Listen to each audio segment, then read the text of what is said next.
Welcome back to the Low Budget LCS, night number 3 in a row. I am LaChance, and I am blessed tonight to be joined by Vega. Hello. It feels like it's been forever. We're back with the classic cast, La Vega. I'm excited to be here. Listen, atop of the season, La Vega, you gotta love it. We're here with an Audit League game. We have, for your tasting tonight, Imperial Legion versus Buy Our Food. Very importantly, R is spelled A-R-E, and I love the Chum Bucket logo. So good. It's their name is so good. Buy Our Food it's almost like IR Baboon, that old cartoon. I Am Weasel, IR Baboon. I don't remember that. What was that? I think if you saw it, maybe Nickelodeon. If you saw it, you might remember. His name was I.R. Oh, 100%. I just Googled it. 100%. I absolutely did watch it. Yeah. Yeah. It reminds me of that. This is the first thing I thought of when I saw it. I was like, oh, okay, it's similar. Also, I want to say the draft picture is crazy good. I know you're going to be tinkering with it, but I had not seen it up until now. That just made my night. Yeah. That is great. Yeah, so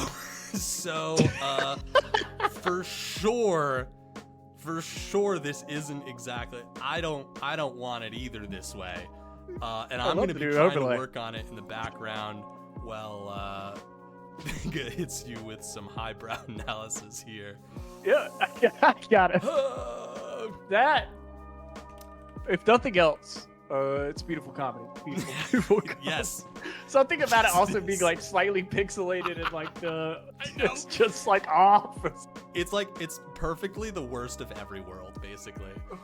I'm crying laughing. Okay, I gotta lock in for the draft here. Okay, Yeah, so yeah, Vayne, yeah. Amumu bans. I am curious. These are first games of the season. Scouting is at a low point, right? First game of the season is when you purely are looking at people's solo queue. You know, what have they played in Flex queue together? Did they get a random practice in? Have they played Doombots? What did they like in that, you know? And, you know, you don't really have any competitive games to look at, so I'm really interested to see how the drafts play out. We do see Vayne, Aurelia looking like a Silas ban coming in. On the other side, Diana and Mumu, so targeted bans.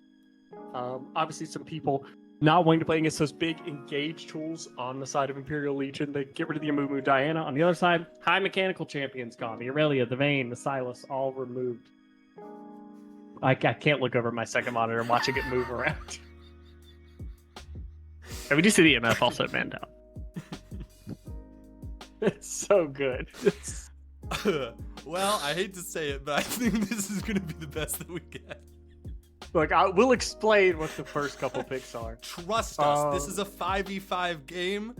There are going to be 4 picks that happen before you see the final 6 picks. My face hurts. Xin Zhao locked in. First pick on blue side. It is the new Xin Zhao. It threw me for a second. He has a new splash art, new in-game look.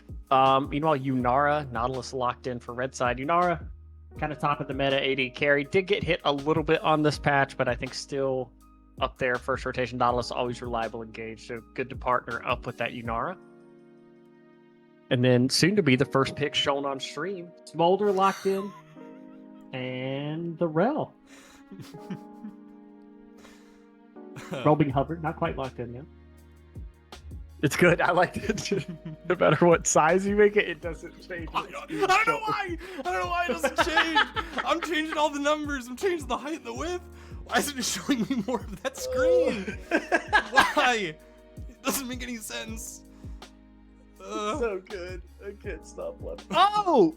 We get Jungle Nautilus. The Braum locked in. The Nautilus will be the jungler. Hell yeah.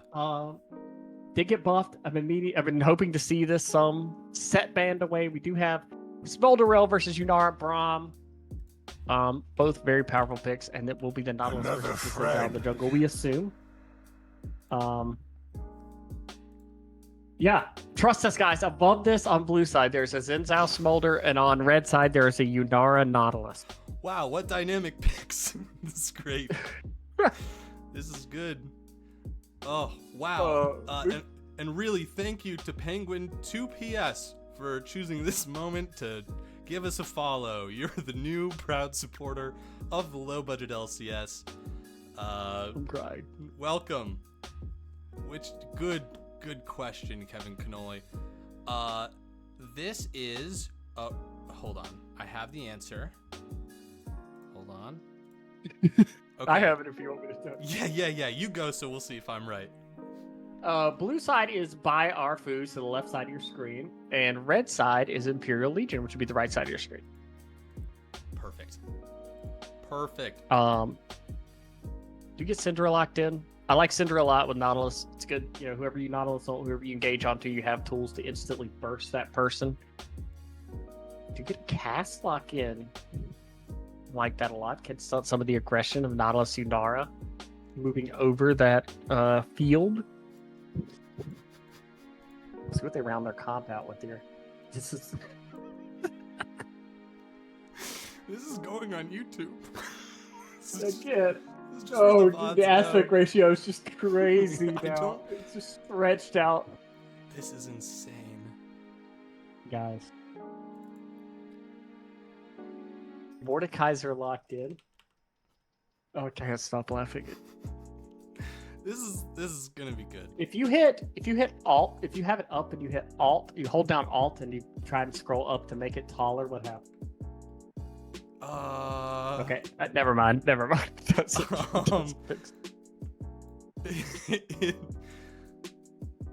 let's see. It looks good. It looks good. Thanks, man. That's really supportive of you. It looks really good. Really insanely supportive of you. Okay. I like that it's moving. It's like a chart that's going up. I just tried to make the height 6,000. Yeah. It I don't know. Guys, we don't know. We don't know. You guys clicked on the thing called Low Budget LCS. Well, this is great. And you guys will get to see it in full when they lock in those champions. Yep. Yeah, there we go. I do like the Nautilus, Syndra, and Bessa combo for Imperial Legion. It's very easy to press R on Nautilus on a person, they get knocked up, and Bessa has an ult path that's very easy. Syndra has an ult path that's very easy. While on the other side, the setup is very good. Xin Zhao Mord, very strong duelers. That top jungle combo is very good. Smolder has tools around them to create space so they can stack early in the game. The only worry would be, Cass and Smolder both want to scale, right? They're both champions that want to get gold, they want to get the items, they want to scale. While on the other side, you do have a Nautilus who can kind of force action early, can kind of make things happen on the map. So I'll be curious how Imperial Legion plays that out. But yeah, I'm pretty excited for both counts. First game of the season, so we have no preconceived notion of what's going to happen. Yeah, this is hot take. Sorry, a friend of mine was dropping something off and just appeared behind me out of nowhere.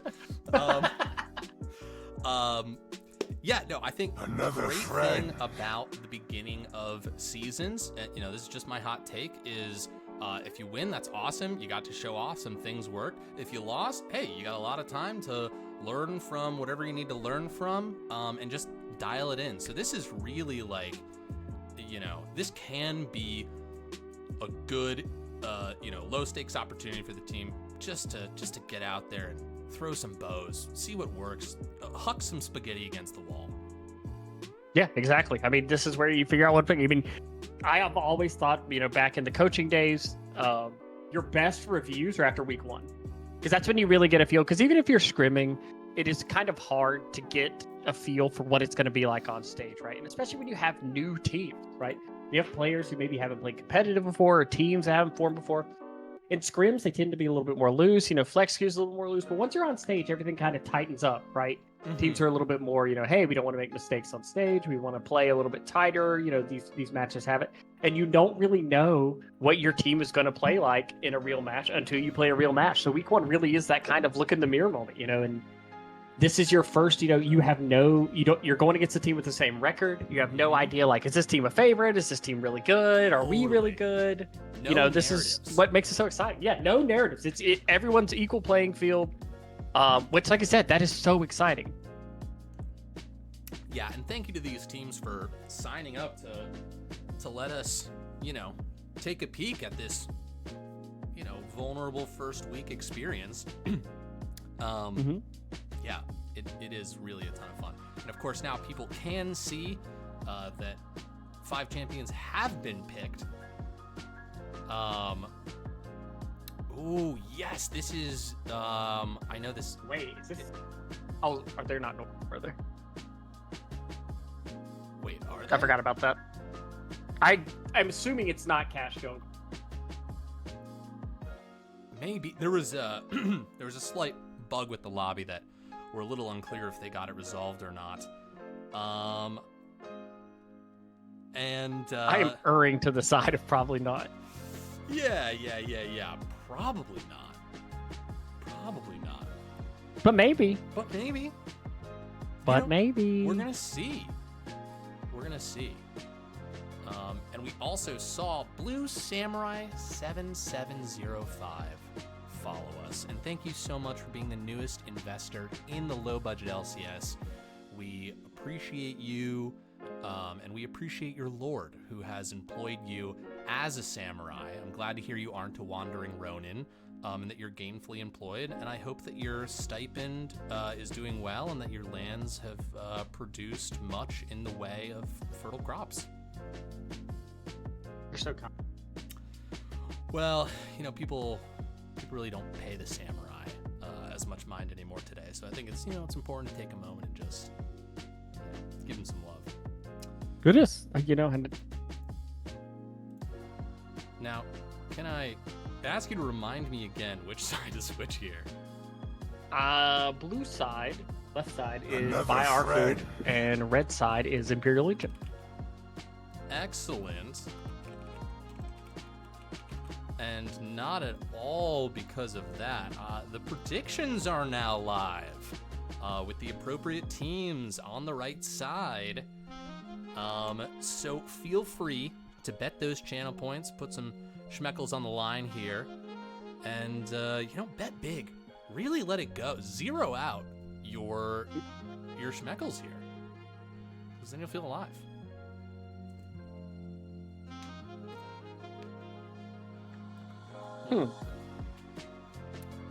I'm looking at the spectator delay and I wonder, am I crazy? Is this crazy? Every time there's a change to spectate, it scares me. Dude, I mean, we've both seen it break so many times in so many different ways. You and I got to do the audio cast of a series. Yes. It was beautiful. We described what we thought might be happening. Yeah, truly theater of the mind. God damn. But I'm sure that won't happen tonight. I'm sure things will work perfectly fine. Absolutely. I have full belief in it. Oh, would you like me whenever to... we are in? Yes. I was just going to say. Oh my Beautiful. gosh. We're like that movie Pacific Rim. Yes. You like that? I like saying that a lot. I really liked that. And I would absolutely watch that movie. I recently rewatched the first one with a group of people in Discord because they had never seen it. How was that? Oh, it's perfect. I mean, I was like, it is like almost the perfect brain off movie. Hey, do I absolutely have it wrong? Is Imperial Legion on the red side? Imperial Legion is red side. You have it right. It looks right to me. Thank fucking God. Looks right on stream. Are you sharing your in-game? Oh. Or are you all tabbed? Hold on a second here. It says stream paused. Well, that's not right. 30 seconds. Looks like we do have an invade. So we're working things out. It's first stream of the year for us guys. We are. They got a flash there. Oh, hold on a Ooh. second. Okay, things are just going to be weird. Okay. Oh, it says not sharing. Why wouldn't you share? Why won't you share? You greedy Discord. I'm asking you to share. Well, this is. Hold on a second. Gonna leave this channel and come back. Okay. Hello. Come back. Trying to stream again. Is that still a black screen? I got it. I'm in. Fuck yeah, baby. Oh. Okay. Oh my god, not only are we back, we're back with some action here.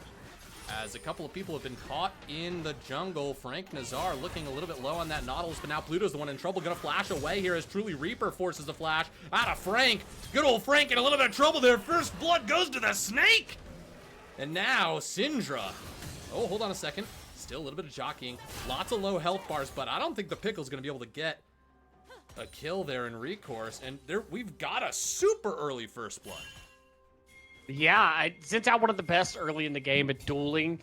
Nautilus, unfortunately, does not have a ton of abilities that really do amazing at fighting people early in the game. Does have that stun on the auto, which can be nice, but looks like Pluto may be caught handed the pickle jar here. Oh no. He has gone to the pickle jar, and the pickle has bit back. Poor pickle. The big pickle in the sky. The big pickle in the sky. The big brine jar, where everyone goes. The big brine jar in the sky.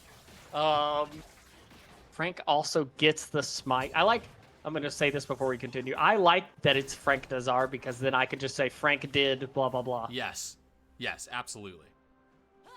Frank does get the smite on that red buff also, so Xin Zhao actually ends up not getting anything off that in invade or camp. Does get a little bit of assist goal, but as far as experience goes, will be slightly behind now, farming out the rest of that jungle. If you want to, the scoreboard I know is like a miss if you want to drag him. Oh, what has to be done here? Smolder to AD carry. Oh, like drag Smolder. Oh, down yeah. here, right. Gotcha. Thank you. Okay. Is this right? No, one more check here. That looks right. There we go. Yeah. All right. There we go. Okay. Lord Dre play, we got you. Or rather, Vega's got you. Scoreboard. Yep, I'm looking out for you. How does this early game warp the game? Cassiopeia, obviously a champion that wants to get that early gold, get to those items quickly. Getting an early kill matters a lot. Mm-hmm. On the other side, really the top lane, you do see a big CS lead for the Mordekaiser, but it's a little bit offset by the kill. So that's a little bit misleading as relative strength there. We'll have to see how that manifests, but Cass trading very well in the mid lane. But Nautilus is here, and this is flashless. Yes, indeed. Flashless and red buff here as Frank is just going to keep walking forward. Nice, lands the stun. Good turn there from the snake, but isn't able to get a kill. That was just a clean gank. Yeah, that was beautiful. Nautilus, so much CC in the kit. Once it gets on top of you, if you don't have flash, it is very hard to get away. Almost trades the kill back for Cass there, but not quite able to. And just like that, our gold lead slightly leaning towards Imperial Legion there. The bot lane had doing a very good job pressuring the Smolder. That's what you have to do early in the game. You cannot let Smolder sit and farm. And Brahminar, a very good lane to pressure them. I do appreciate that Baljeet recognized that they were going to die and did just sort of turn on that Cassiopeia and try and sneak out a kill there. Sometimes you can do it, but if you don't try, you'll never get that positive result. Ooh, pickle. That is right. Good trading there from the Mordecai. Just has that fully stacked shield up there, so not afraid at all. They do see Xin Zhao get spotted out here. Nautilus is in the river. We might see a fight.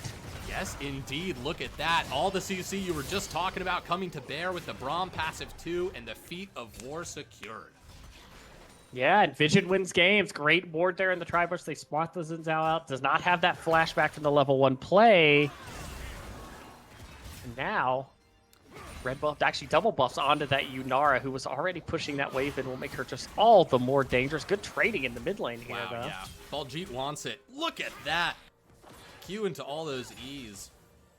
And the trading we saw down in the bot lane, I mean, this all comes to bear because they bullied the Smolder out, had the space to ward. They've had a clear plan from the beginning, it feels like, and they're executing it perfectly. Yeah, and that's always the risk when you play something like Smolder, right? Like, the late game is going to be insane. The scaling is going to be great. But you trade that off for the early game, right? When you're going to be a little bit weaker, it's a little bit easier for teams to, bully you. And, when your jungler is playing towards your side of the map, that's something to keep in mind, is you're not going to have that strength to contest things in the same way other bot lanes will. Yeah, absolutely. We know that Ricky's ready to roundhouse them in the late game, but he's got to get there first. Yep. He's just a little dragon now. We'll grow up at some point in the game. But he'll still call for his mom, you know? Sometimes that's what family's for. That's true. Oh, Flash not quite up. No, not indeed. That's the ult drop. Both of them kind of stun each other. Wins the 1v1, but Frank is there to clean up. Wow. Yeah. Good use of the cast ultimate there, though, to secure the trade back kill, not revisiting that lane right before the Flash is back up. But the trade kill does mean Cass is on 2 kills right now. She is in an okay spot in this early game. Something always to remember when you're watching games or playing League is even if you're dying, if you're getting gold, that doesn't mean you're going to be weak in the game, right? Cass has died twice, but she has 2 kills. She has a lot of gold in pocket. Yeah, absolutely. You know, sometimes it's okay to incur debt, and I think that's a great example of it. You know, you die, but you get a little bit more money, and you put yourself in a positive position. I'm sure there's an economics lesson somewhere in here that an actual economist could bring to bear, but that's as far as I can get you today. Yep, and you know, as long as you don't get audited, which I won't speak for as far as the audit league, you know, that investment can mean a lot. We do see a little bit of counter jungling here. I like this. They know they can't contest the dragon on the smolder side of the map, so they are trading that for some gold onto their Xin Zhao, getting a little bit of extra tempo there. Prepare themselves for those grubs on the top side. God, so much love being sent mid lane here as Syndra just walking back under tower, and God, Cassiopeia gets the kill. A flash to safety as well. That was nice. That was really nice. I honestly didn't know about that gank. I was curious, and we do see Z-Truck trying to hold that flash, doesn't want to commit it, thinks they could walk out, but just so much damage out of that cast and rapid fire. And once you're under that W from cast, the miasma, you can't flash anymore. So good use of that to keep Syndra locked down and killed there. We do see the Roa early purchase now for cast. That means a lot. That will start stacking earlier, but gank coming in top lane. Yes, indeed, a 3v1. I mean, Mordekaiser can only do so much, but they can force the 1v1.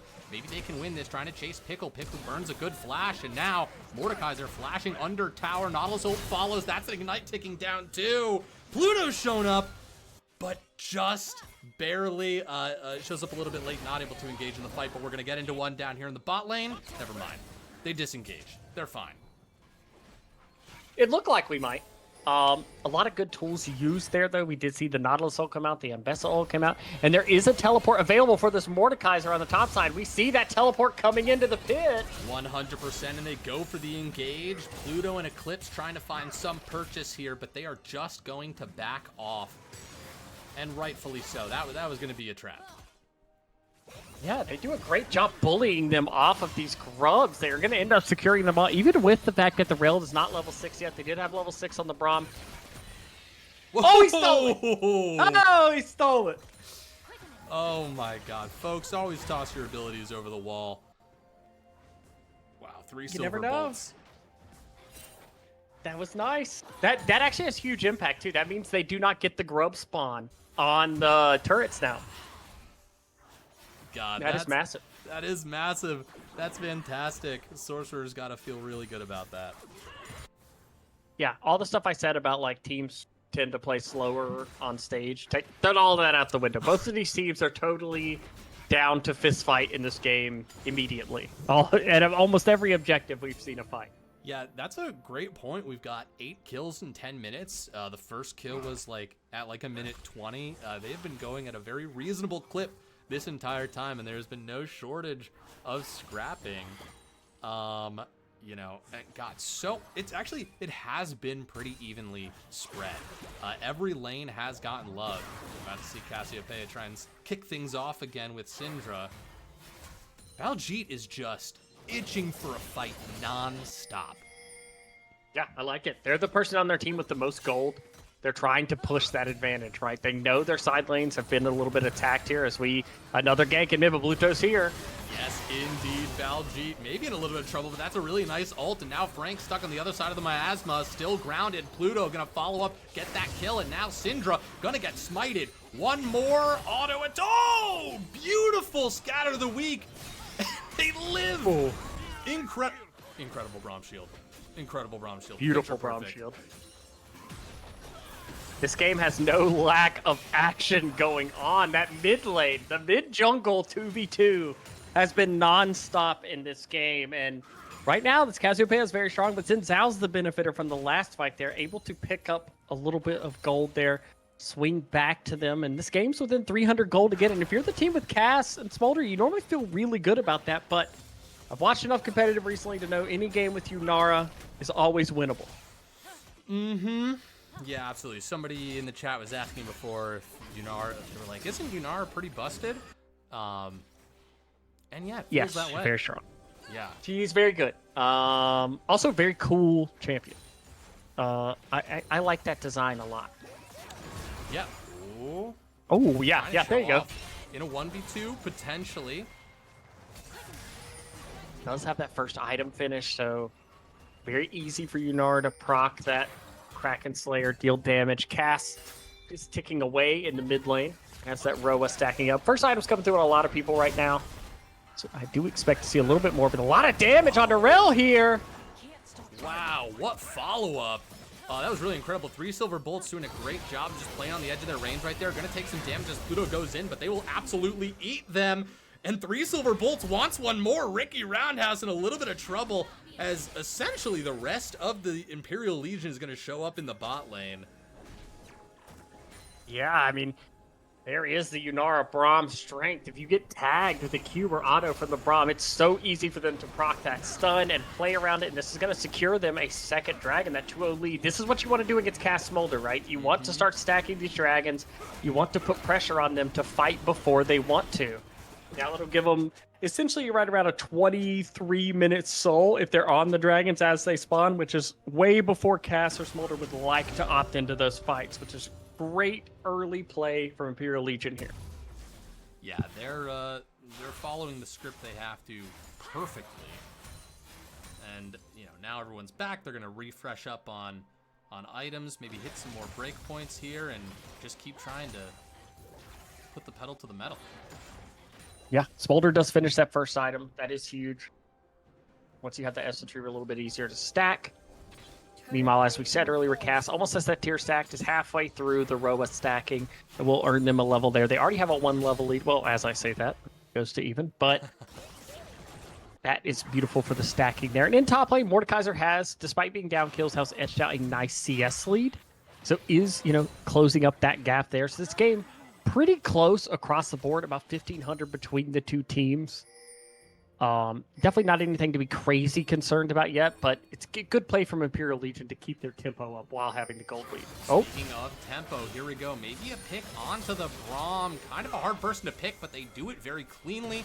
The Miasma, the follow-up with Pluto, and now Frank's in a little bit of trouble here. Unable to Spider-Man their way out. They're going to be forced to flash. Baljeet dropping that ult, not stunning them, but getting some poison down. And now Yunari going into what looks like a 1v1. They're going to get that kill there. The flash by Mordekaiser gets the damage. Ults for the last little bit, and just corpses all over the rift. Yeah, just as I say, you know, the tempo play coming out, things like that, immediately from the other side, Buy Our Food swings back with a beautiful play. And I like the Buy Our Food just saying, hey, our Cassiopeia is the strong person. This is where we are fed on the map. Let's put gold there. Always got to be careful with Syndra. But they're playing around their strength, right? They're saying, hey, this is our strong point of the map. We're going to make plays around this because we know that we can play off the damage here in mid lane. And just like that, 2 completed items for the Cass now. She is very strong. That is a big snake. Yeah, absolutely. And only going to be getting bigger as they have no need for boots. They've got that extra item slot. I think we've got a little bit of a fight brewing here. Looks like favor to Buy Our Food right now, at least for numbers, but 2 people very close to the Imperial Legion. It could be a 5v4. Smolder is not in the neighborhood. That's a great pull forward from the Mordekaiser, but the Braum just in the choke point. So good, but speaking of choke point, the Rel going back in massive CC right now, and Cassiopeia doing everything they can, but everybody gets knocked into them. Still, Cassiopeia able to take out 2 members right on top of them, and now it's just Pluto versus Pickle and Sorcerer. Can they find a target? Can they take someone down? No, they cannot. That is a 4 for 3. Wow, what a team fight. I cannot believe that was as close as it was. Early, it looked like that fight was going to go completely to the side of Legion. They one-shot the Mordekaiser, who did not have ult at the beginning of the fight, but the damage out of the cast on the rail engage, and during all of this, Smolder is bot lane pushing it. Will probably secure that tower solo, which is a ton of gold back, and the Rift Herald will go to the side of Imperial Legion, but effective gold, I think, is going to come out pretty even from that play. Yeah, one. Never mind. Syndra TP's bot to stop the tower.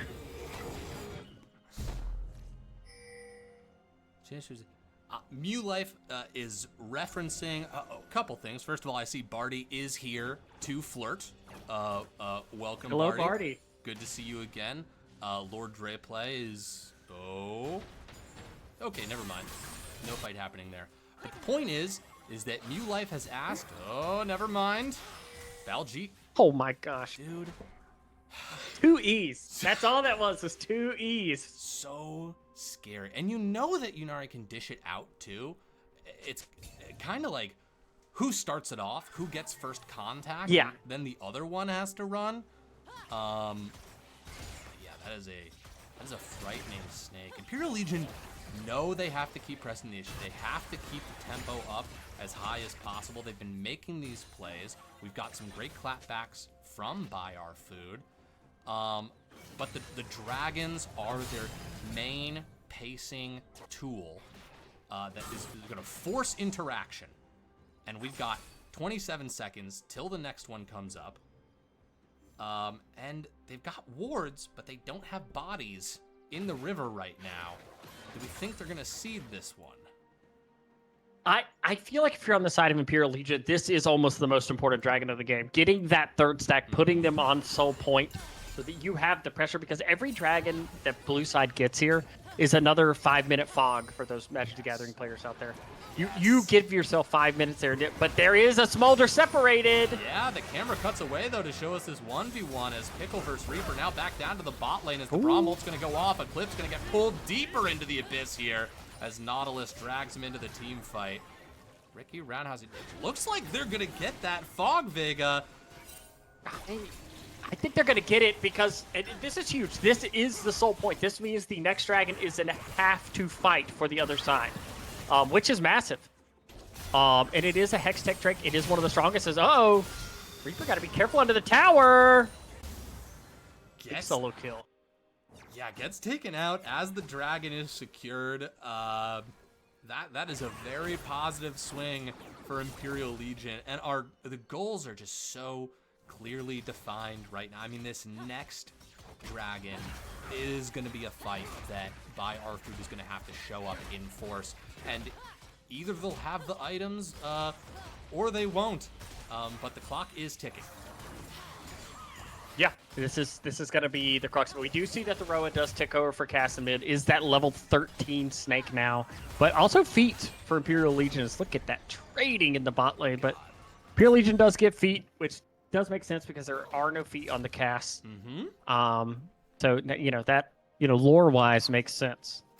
The biggest crux is, can they get to 2 items on the Smolder? What are the stacks going to look like then? This cast getting pretty close to a 3rd item in mid lane. What is that going to look like in 5 minutes, right? How much can they get in the next 5 minutes to make this a playable fight for them on the soul? But one scary thing is if you are Imperial Legion, you don't have to get the next dragon to win the game, but you do have that every single time a dragon spawns for the rest of the game. Yes. That they're going to have to fight you over. Yes, absolutely. Yeah, where they're going to be, which is really important if you are hoping to fight them at the most rapid pace possible. Oh. Great dash there out of the Yunara. Get out of that to dodge that engage. They're looking for that pick on the mid wave to make a play there. Not able to get it, but I like the idea. Fish for people if you think they're out of position. And all 3 towers still standing for the side of Imperial Legion right now. That is a lot of standing gold on the map that I'm sure that Buy Our Food would love to see go down. Yeah, that's it's got to be top of mind here. I'm watching the bodies in the bottom river on this mini-map. Nautilus and Braum next to each other. They've got some sort of idea. I mean, that is quite the death squad with Yunari there as well. Cassiopeia takes the damage. The full combo gets dropped. Yunari's here as well. They can't stand and fight. They flash over the wall, but they're going deeper and deeper into enemy territory. Taking a moment to collect that 15 gold. they actually drop a lot of people, and this is weirdly a 1v1 that maybe they can win. The ult does not connect there. Baljeet, wait, kiting for their life. Can they do it? E after E after E after E after E, but it's not easy enough as the Cassiopeia goes down and Mbessa is able to get that kill. A lot of trading back and forth. Cass does secure that third item during this, does have to teleport up, but it's 30 seconds. There is a window in between, so this they have to be very careful on the map right now. They did see Smolder secure that bot side turret there. This is the Otacon started up. Can they get in here through the Braum? 18 seconds on Cass. Smolder not in the area yet. Teleport coming in. Mbessa will arrive. 3,000 on the Otacon. Mom gets called. Damage does go across the board, but it looks like Imperial Legion is just too strong, and the Wallets come out a swinging as 3 members of Buy Our Food gets taken down, and the Otacon goes over. Yeah, beautiful play there. They set that up well. Great smite from Frank there to secure that Otacon, and immediately they turn on the enemy team. They have so much CC in the comp that once you're in there, you're not getting out, and just like that, the strongest member on their team gets picked. They're not able to be there for the Otacon, so it's much easier for them to team fight around it. Now, Otacon at their back. They're going to have the Dragon in 1 minute spawning, and they're in great position. Big item spikes on both sides. This is going to be a huge fight over this next Dragon. I'm really curious how it plays out. Yeah, this has all the elements of, like, the best, most exciting games because, you know, obviously Buy Our Food right now in a little bit more of a difficult spot, but they do actually have the late game. They have incredible scaling on their sides. There always, like, is a way back in. Is it going to happen in 36 seconds? I'm not sure about that, especially with this Yunari. As Bear pointed out, I've been saying it wrong this entire time, and that's just, I mean, a clean kill. So much damage, 8, 2, and 5. 3 silver bolts has been playing out of their minds. Yeah, it's been huge. Also, the Cass is alive, which for me is the, Buy Our Food. Like, that is their comp right here. Are we going to get both supports picked off here? Wow, speaking of, well, no, the rest of the team's coming through. Not also going big castle. It should be onto Cass. Yeah, that was massive. Lots of people getting stunned. The question is, can you kill the Yunari in time? And you cannot. That's just so many. Well, you can kill the Yunari, but you still got people who can kill you. It's just a difficult fight to crack. It is. That will more than likely be the soul here. No jungler on the map. It will be next to impossible to contest this. The game doesn't end with the soul, obviously, but it is a very good tool for their comp. It adds to that Cinder burst damage. Yunara, very good with it. They do get shut down gold on the top tower. Will be some nice gold back in pocket here. But we see in fights like that, there's a lot of meatball on the side of Imperial Legion, right? They are able very quickly to pile on top of you, use a lot of those big health bars to make fights hard. The Braum shield goes up. It's very hard to deal damage to the carries. And yeah, right now they're in the driver's seat with the right tools to be in the driver's seat. I'm curious. What are the Smolder stacks at? Where are we at on the Smolder stacks I looked at here? it and then I forgot to say we are at 208 right now. So we're close. We're very close to Smolder being stacked. 225 is the break point. Once you get that, obviously it doesn't end the game, but it does make every fight a little bit more spooky, right? Yeah. 100%. Oh, they do steal away. It's going to feel like, a new lease on life for Buy Our Food, and I'm sure that's what's going through the comms right now is just a lot of communication about the Smolder stacks. They've got these scaling champions, item breakpoints, They've got to pick the next fight really well. Yeah, I agree. Coming into the does have the big 1v1. shield still. Oh, great good flash right there. Goes unstoppable. Mordekaiser not quite able to get that kill as the rest of the team fight's going to break out down here in the top lane. Ricky Roundhouse has got a lot of damage coming on him, and the Smolder scaled, but he was too far up in the front line as they're just going to take 3 members out. Yeah, that will more than likely be the Baron here. Big fight. It was very close in the top lane, that 1v1, but the flash from the Mbessa is enough to get that fight win. And now the Baron will be there. They have the soul. They have the engage tools.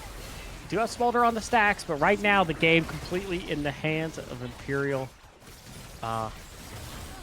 You just gotta hope if you're on the side of Buy Our Food right now that they make a mistake, right? You're in that window of like, hey, overdive us into the cast or something like that. Let our Smolder have a big team fight.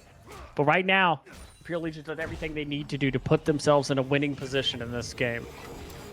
Yeah, absolutely. And if Imperial Legion does overstep, it will be extremely dangerous because, as you said, the comeback potential is there. And whenever I'm playing a game of League or watching one, there's kind of a sense of like, how many fights do I feel like are left in this game, depending on who wins, right? And we're getting close to, if Imperial Legion win like 1.5 more fights, that could be the end of the game. But, you know, if maybe 3 things kind of tick in the same direction towards Buy Our Food, then I think, you know, they're going to get outscaled eventually. Yeah, I agree. I mean, the Syndra does not scale poorly. There's always that risk. And the good thing about getting a soul in a game is no matter what happens next, like you're going to have that soul. Pluto is far up here, though. Got to be careful. Yeah, really going in deep there. Another beautiful Bronze Shield. Isn't a good place to kite, though. And we are seeing health bars tick down. Oh my goodness. God. I didn't even see what happened, but health bars just disappeared as Buy Our Food is just gone from the map.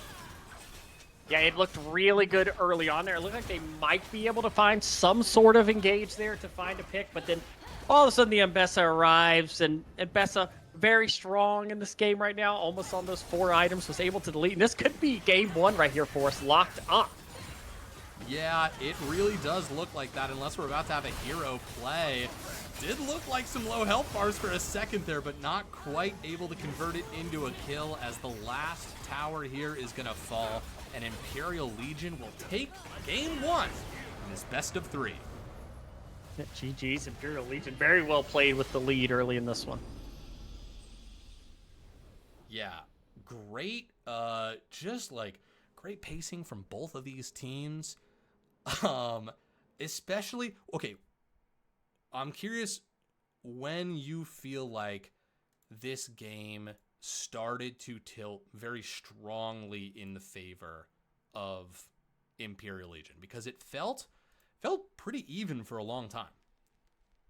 I would say the 3 kills in bot lane to Yunara. It felt like the game was pretty close, but when they got that and got on to the 3rd dragon, when you get to that 3rd dragon point, you know, when you get the pick and river on the rail, you're able to get that 3rd dragon, then it feels like, okay, you're in the driver's seat. Unless you make a mistake, you're going to be strong. They're going to have to fight you at soul point. It's going to be very hard for them to fight now. I think that is really the turning point of this game, because if you get that dragon, you know, on the side of Buy Our Food, I think that you buy more time, you swing the game back, you're in a good position. But when you give up that 3rd dragon and you put yourself on soul point, the game is just so hard from that point on. Yeah, absolutely. Well, listen, I'm excited for game 2. I feel like it really could still be anybody's series, but you know, Imperial Legion just in a position to win this one right away. Oh, it says I'm already in the same lobby. Hold on a second. Oh, if I hit play again, do I go into the same lobby? Okay. Well, that's great. Wait, really? Yeah. Oh my gosh, I hit X because it's never worked like that before. It's never worked like that. What? When did they add that? Somebody very knowledgeable and beautiful. Wait, I could join straight to spectate? No fucking way, dog. What? What? Okay. These... Okay, you know what? Maybe Ryan cooked a little bit on this. Also, Vega, by the way, this is how abusive the relationship is. These are like You get the most basic... Yeah, you get the most basic, like, quality of life change, and we're like, oh my gosh, this is the best thing that's ever happened. Oh, Jesus. Oh, Bear says they changed someone... it today. Yeah, I think the patch today changed all this, but there's always stuff you discover. Also, I didn't know this, for just a PSA for people. The Vygar edition of Doombots is the hardest one, but it's listed first on the list. Oh my god. I did not realize that they were not in order of hardness going down. So I subjected my friends who have never played Doombots before inadvertently to the hardest version of Doombots. We didn't win any. We never won. Yeah, I can only imagine. I haven't watched any Doombot shit recently. That's just when it's 5 overpowered bot versions. Yeah, like Lux shoots her ult in every direction. Like they, they're insane, and they're also tankier. They deal more damage, and there's stuff on the map like kill the loot singe before he gets back to base, or else they get like double the damage. It's like, okay, this is a nightmare. Also, there's a Karthus that appears and starts ulting, and his ult hits your towers and slowly kills them over time. Yeah, it's perfect. I love it. I love Doombots. Oh, we're being asked a good question. Do they make a new code or use the same lobby? I don't know. I didn't even know this. I would think usually for tournaments, at least in my experience, one tournament code is for an entire series. That is my experience. That sounds right. Mew is confirming that also. It says same lobby. This was covered in the captain's meeting. Okay, that has been my experience in the past. Is that one tournament code is for an entire. This was covered in the captain's meeting. This is important. This is why it's important to go to the captain's This is why meeting. This is why you go. Also, hilariously, this is the first time I didn't make the captain's meeting. I was on vacation, but I'm glad that it was covered. I'm glad that somebody was prepared. Yes, we appreciate you, Mia. That someone was there and knows. Can I make the cut? That might be the case.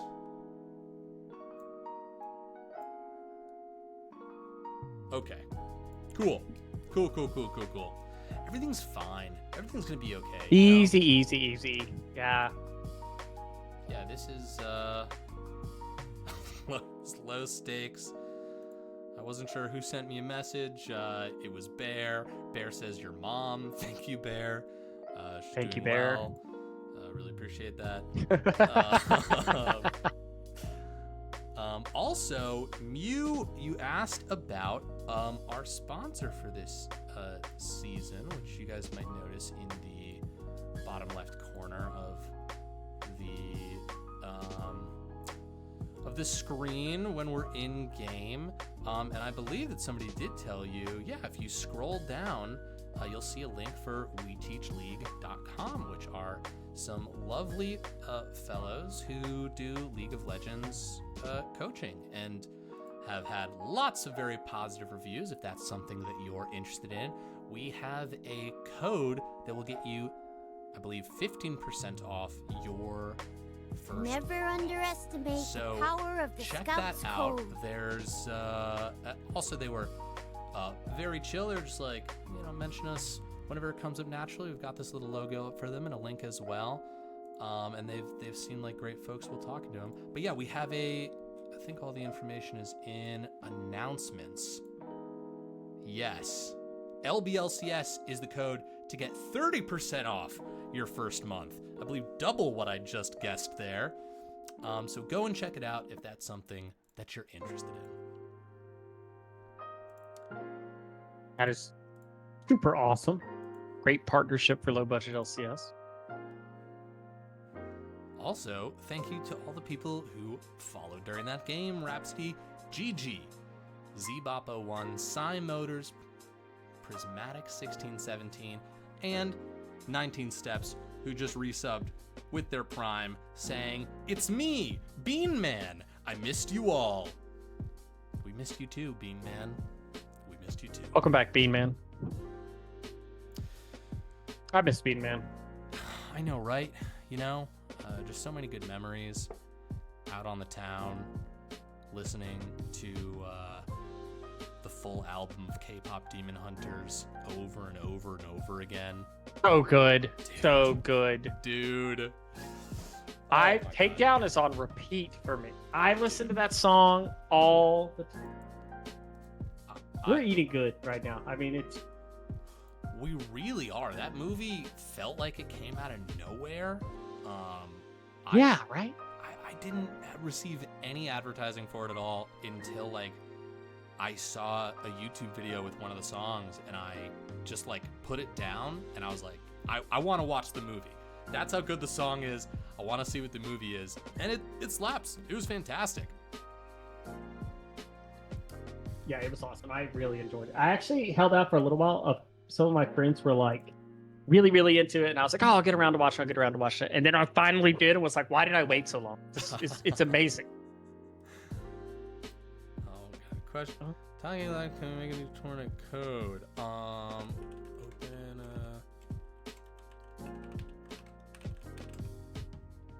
Okay. They're having some technical difficulties, which they hopefully think we'll have a dev team person around to help. But we'll see. We'll figure it out. We're gonna figure it out.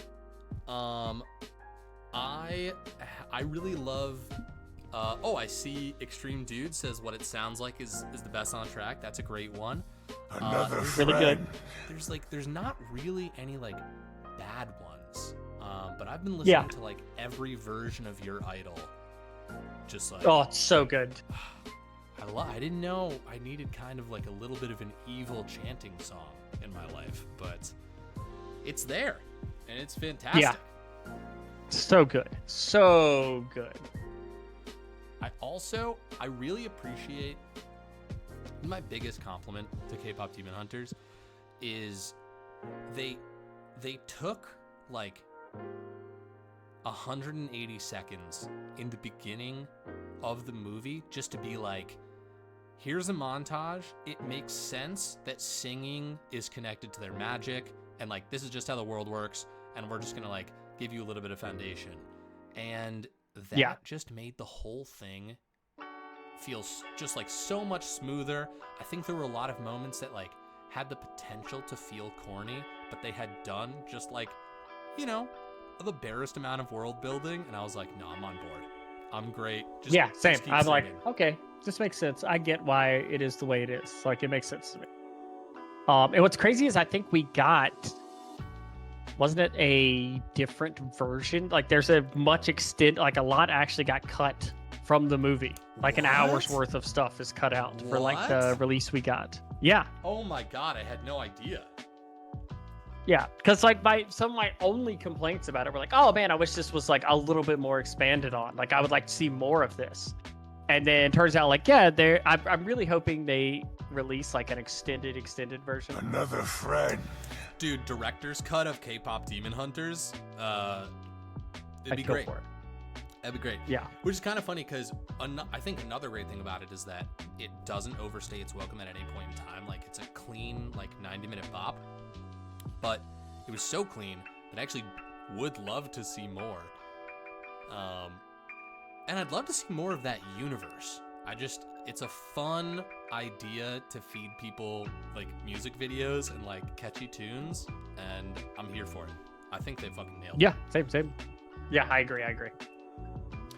Also sparked a lot of delightful lore debates about like, okay, so like, are they protecting just like Korea? Like, are there different powerful musicians that have been traveling throughout the world in like different places?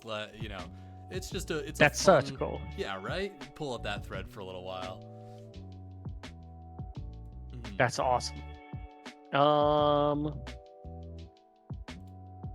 My entire like X timeline is that like it's just all K-pop Demon Hunter stuff. Yes. Yeah, same. Beautiful. A lot of people mastering the dances. Yes. They are getting technical help currently. We have one team ready in draft, so yeah.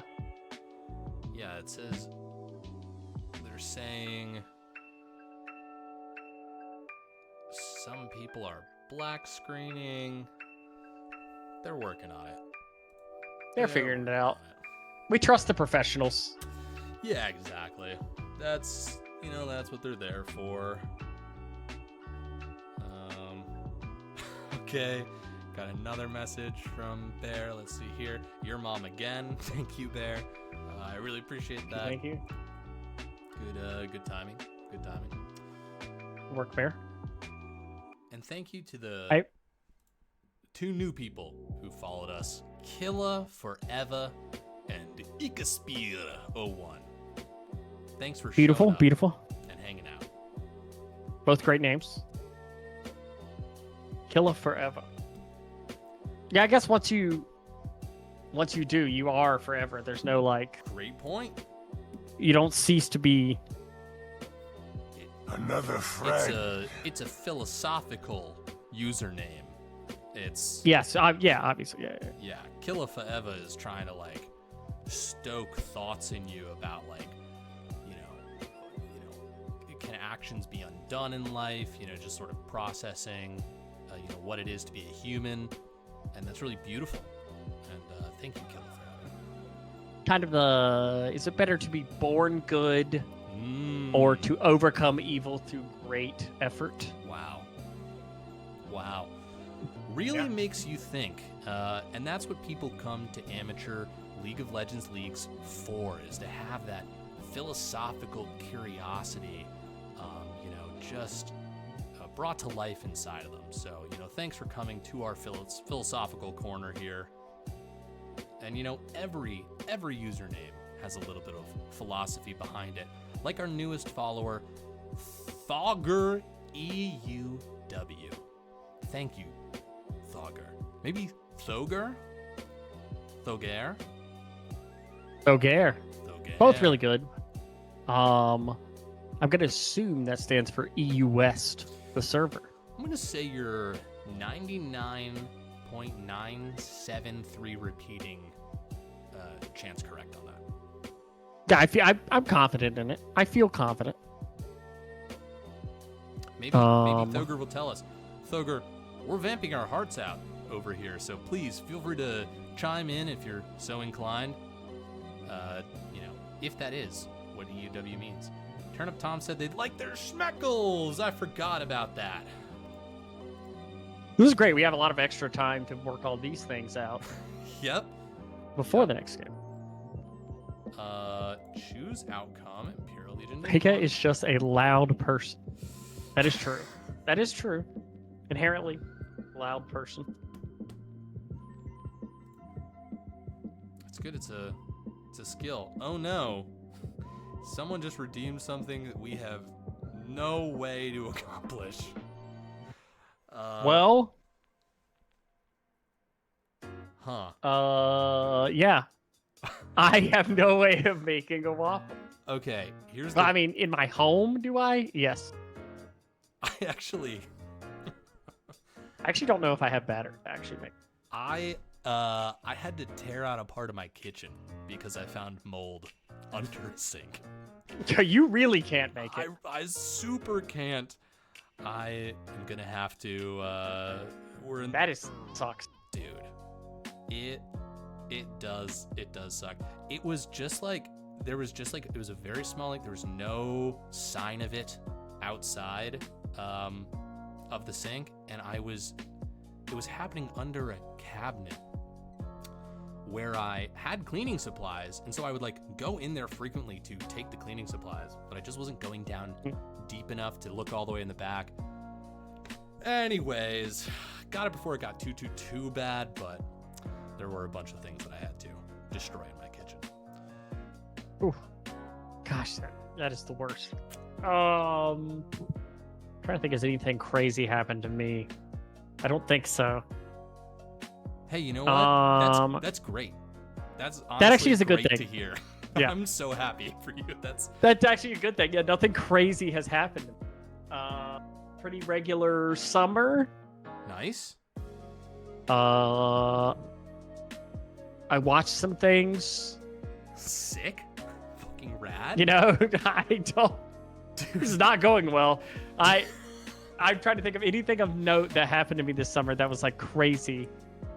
I don't think anything. And nothing of crazy note happened to me this summer. Another friend. I'm in the very similar situation. By the way, folks, if it isn't clear, this is desperate. Now we're just talking about our days. At this point. I got a promotion. I did get promoted. Fuck yeah, dude. That's awesome. I'm just more busy. I'm more busy now. Right. But for the most part, I mean, that's what happened to me this summer. That's awesome. Yeah. I played some board games. Nice. I got to get some big ones off. I got to play Hegemony finally. Oh yeah, how do you like it? I think you told me. I did. I sent you a picture of it when we first got it to the table. Yeah. Because we got to play twice. We played once. Hegemony, by the way, folks, a board game that simulates the economy of a nondescript nation. And you have 4 players. One that plays as the working class, one that plays as the middle class, one that plays as the capitalists, and then one that plays as the state. And it can be a pretty long game. And our first round, the first time we tried to play, we didn't finish. We only got like 1 turn in.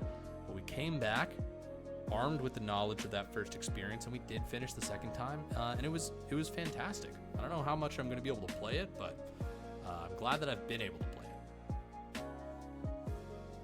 It looks really cool. I have wanted to play it for a while. I have tried to start twice now.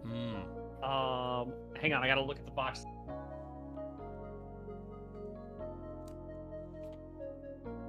Twilight Imperium.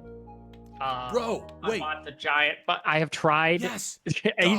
each time we start to get ready to play it, it is so intimidating. Yes. That the people I'm with were like, yeah, okay. We have to read all the lore and God, and I'm like, yeah, I gotta watch a video on it because it's it is a lot, but it looks so sick. Oh, it's awesome, dude. It's awesome. You gotta have a day for it.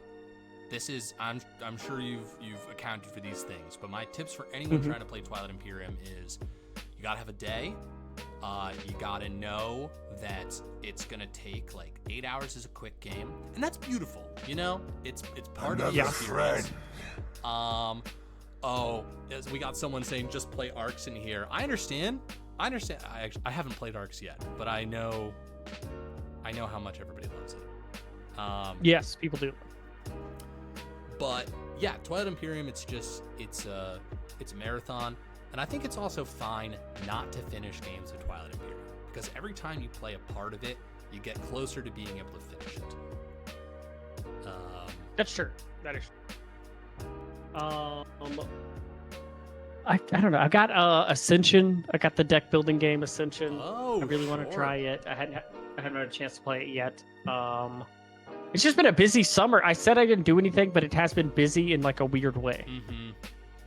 Just, you know what I mean? Just a lot of small stuff going on. Yeah, you're just doing stuff all the time. Yeah. Totally. Totally. I saw my family a bunch this summer.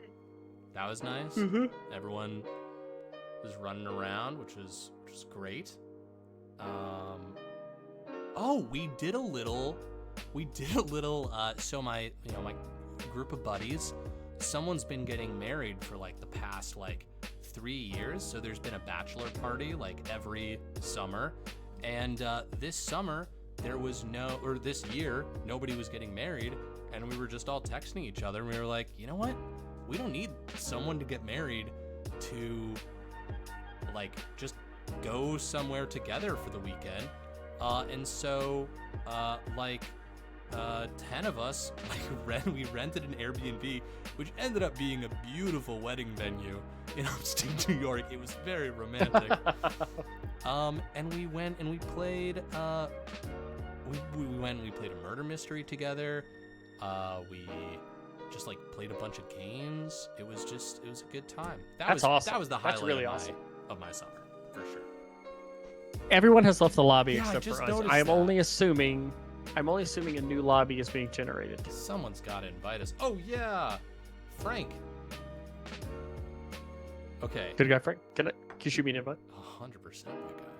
Oh wait, no, I just got removed from the lobby. Well, Uh-oh, that doesn't look good. That doesn't look good. that doesn't look right. No.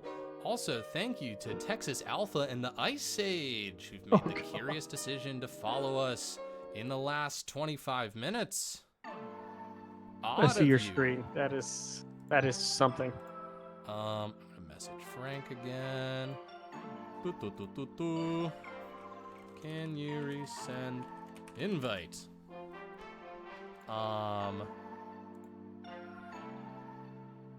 Also, of course, I want to acknowledge Tom, who has been threatening us for a little while about waffles. I have seen that. Sorry about that. I will if I can remember, and just maybe if you want, you can keep sort of sending vague waffle-related messages. But I will try to order waffles the next opportunity I get when I want something that's sweet. So I don't know when that's gonna happen, but at some point in the future, I'm gonna eat waffles and I'm gonna think, Turn Up Tom 21, this is for you, and I'm gonna go to town on those fucking waffles. That's beautiful. Thank you. It's a metaphor. I like it. Are you gonna go? I was gonna say I'm gonna go to Tom on those waffles. That's there you go. That's great. There you go. That's fantastic. There's my.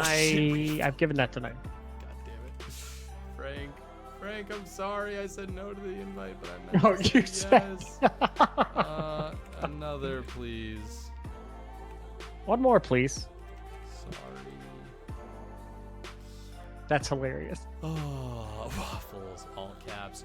Maestro, then, yes. Murder mysteries are definitely fun. Having a good group of people for them is great too. That's true. Do you play any like tabletop? Do you feel like you have a group of people you can call on for like D&D and stuff like that? How much of a presence does tabletop role playing have in your life? Pretty big. I would say almost all of my friend group IRL is pretty into things like that. Nice. We did Gloomhaven. We had a ton of fun doing Gloomhaven. That's awesome. Did you make it all the way through? We have not finished it yet. It's just, the setup. It does take a while to get set up the maps and everything. Yeah. But it's a lot. But we do a lot of stuff. Recently, my IRL friends have just started another Baldur's Gate 3 run with some of my friends. We're super into it, but we are doing like now where we do rules for it. Like this one, there's no saves coming, no matter what decision or what roll happens. We are going with it. No matter what happens in the story, we're going. And we have the group I'm playing with. They're pretty crazy about like, I'm just gonna do this thing, and this is gonna happen. We actually, I don't know if you've played Baldur's Gate 3. Oh yes. I believe it. He threw a rat in the grove, which ended up being a druid in disguise, which made all of them start fighting each other. All of the druids started fighting all of the tieflings. God. Yeah, nightmare right at the beginning of the game. And when we came out, so we were like in, where Kaga is inside of the place. We're in there, and we have to, obviously kill Kaga. So we kill Kaga, and then we're like, what's that sound outside? We go outside. There's no one in the town anywhere. No one. So we go upstairs, and upstairs in the grove, the back where the goblins in like the cages? Yes. The entire populace was in there fighting each other. In that Yes. That's not a very big place. We have no idea how it happened. It was like almost lagging out completely because there were like 30 people in that room. But yeah, now we're through that. We managed to save most of the tiefling. So yeah, that happened. That's pretty cool. Yeah. That We do have draft starting. Oh right. We are moving. We oh yeah, League of Legends. Right. Oh no, I just realized another thing is that I'm probably not going to be able to. Well, let's see. All right. Well, let's see if I can. This change is it good. over. I liked it. Yeah, this is. We're doing Good here. We're doing great. Great. If you click next draft, does it take it to it? That's what I'm. Well, let's see. It says draft finished, and then I click on draft 2 with the URL, and it won't go over. By the way, what a beautiful drafting tool built by the dev team of the low budget LCS for the low budget LCS. It really is so nice. Yeah, it's honestly fucking crazy. There's a lot of awesome people in the dev team who just like every once in a while they send us messages like, we're going insane, but we've built something beautiful, and we're like, okay, cool.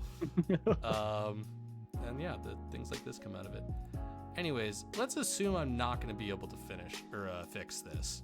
I can describe it. Yeah, let's do that. So Buy Our Food is on blue side. Again, Imperial Legion staying on the red side, so we don't have to move any logos. Wait, it worked. Oh, hey, we got there. Beautiful. Zaya was the first pick on blue side, and on red side we do have Kaisa Melio locked in. So a little bit of a different look for Imperial Legion this time with the Melio. They are big, it seems, on protecting that AD carry, giving them tools to where they can play the game freely. But there is a set locked in for Buy Our Food there. So Zaya set. Will we see a Rakan? Will we get all the Vastaya? Poppy hovered. Not a Vastaya, a Yordle, actually. And that is locked in. There is the Poppy. Go ahead. Poppy locked in there. We'll see what does Imperial Legion want to pick on this. This does make you not want to pick those dash champions as much when you see the Poppy. Obviously, the Melio Kaisa are fine right now. Only thing blocked is the Kaisa ult. What will they lock in to round out these first three picks here? Now that they see the Zaya set Poppy, they're still, it's possible for, some of those champions to go into different roles. Poppy could be jungle, could be support. And it is the Nefiri locked in for Imperial Legion. Not seen a lot of Nefiri lately. I do like Nefiri as a champion. We'll assume that's going to be jungle Nefiri. We'll see what they choose to ban away here from the side of Buy Our Food. The Rakan banned away. I like that. Taking away that Zaya partner, Rakan, very good into Melio. Very good at disrupting engage, disrupting some of that safety in the backline also. The Akali banned out. Want to take away some of that aggressive mid lane pull. What else does Imperial Legion worry about here in the draft? They do have the first pick coming out of the bans. Looks like it will be the Diana removed now. And Aatrox removed again from that top lane pool of Imperial Legion. What do they choose to round this comp out? Well, it looks like Cassante will be the pick. Like that, getting a little bit of beefiness, a little bit of strength there in the top lane to buy space for this Nefiri Kaisa. What do we have on Buy Our Food side to round out their comp? They have a strong front line right now in Set and Poppy. Zaya obviously very good at scaling, dealing a ton of damage. Last game, the cast was very good mid lane. Looks like the Vigar hover locked in there. Another scaling mage, closest the same to last game. We saw that they weren't very good on that last game, so I am curious to see how that plays out in this one. What do they close this comp out with here? An engage tool would be nice for them. Something to where they can make a fight happen on their terms would be very good. Currently have the double scaling on Zaya Vigar. So we'll be in a similar situation to last game. Could not agree more. An extra bit of engage looks like it would be sweet here. Oh. Okay. Some zone control, though. Zyra, very good. If you are the first team set up on an objective, Zyra Vigar, so good at making it hard to get in there, right? And to be fair, the other team right now doesn't really have engage themselves. They don't have, a go button that would really threaten this. Yeah, and they've got the, there's the Poppy Vigar headbutt into the cage tech here. Set can move people into that as well. So there's that can be there's some nice way to pull it off as well. Yeah, and they do lock in the Xerath on the other side. I like Xerath a lot into things like Vigar and Zyra because high range really makes life difficult for those champions, right? They're champions that want things to kind of pile in onto them. Zyra especially, they want to drop those tools down on people running at them. Whereas Xerath plays that high range, right? Is going to be able to poke from great distance. They have the Melio to keep safety for that. And it looks like a lot of this game is going to be, we're going to poke you low and then look to engage with Nefiri Kaisa off of that, right? Once you're low, look for them to go in and find the execute. Yeah, Tom here, calling it out. How does Nefiri play into this team? It's going to be difficult. Very patiently. Yeah. Very patiently. I think you are never can be the first person in this Nefiri in this comp. No. Not without putting yourself at great risk. That is for sure. Yeah. But you never know when maybe someone just is if you're like a Neferi main and you play things like that, you do learn the ways to play around your counters, right? You learn the ways to circumvent those tough situations. So I am curious to see how Neferi plays this game out. It's not a champion we see a ton in the meta right now, but can be very strong when piloted correctly.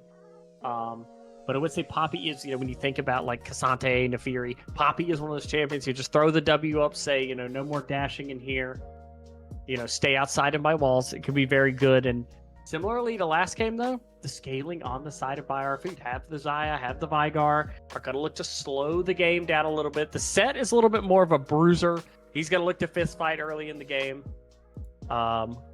But yeah, I think we're going to see a similar setup to game one. I'm curious if the script goes the same way.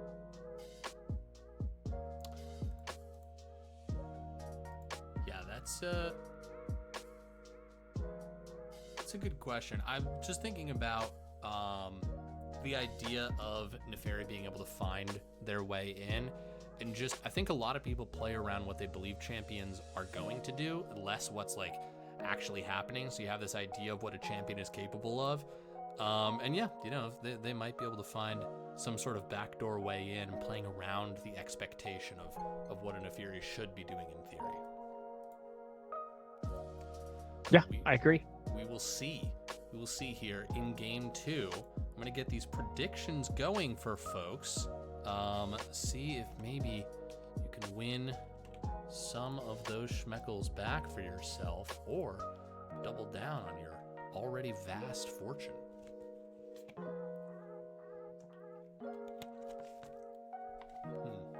I am schmeckle poor right now. I feel like it's been a little bit since you have been schmeckle poor. I'm glad to see that you've been frequenting the markets. And have been putting some of your cash on the line. You know how I am. I buy high, sell low. Mm-hmm. So, yep. I do what I can to keep the economy healthy.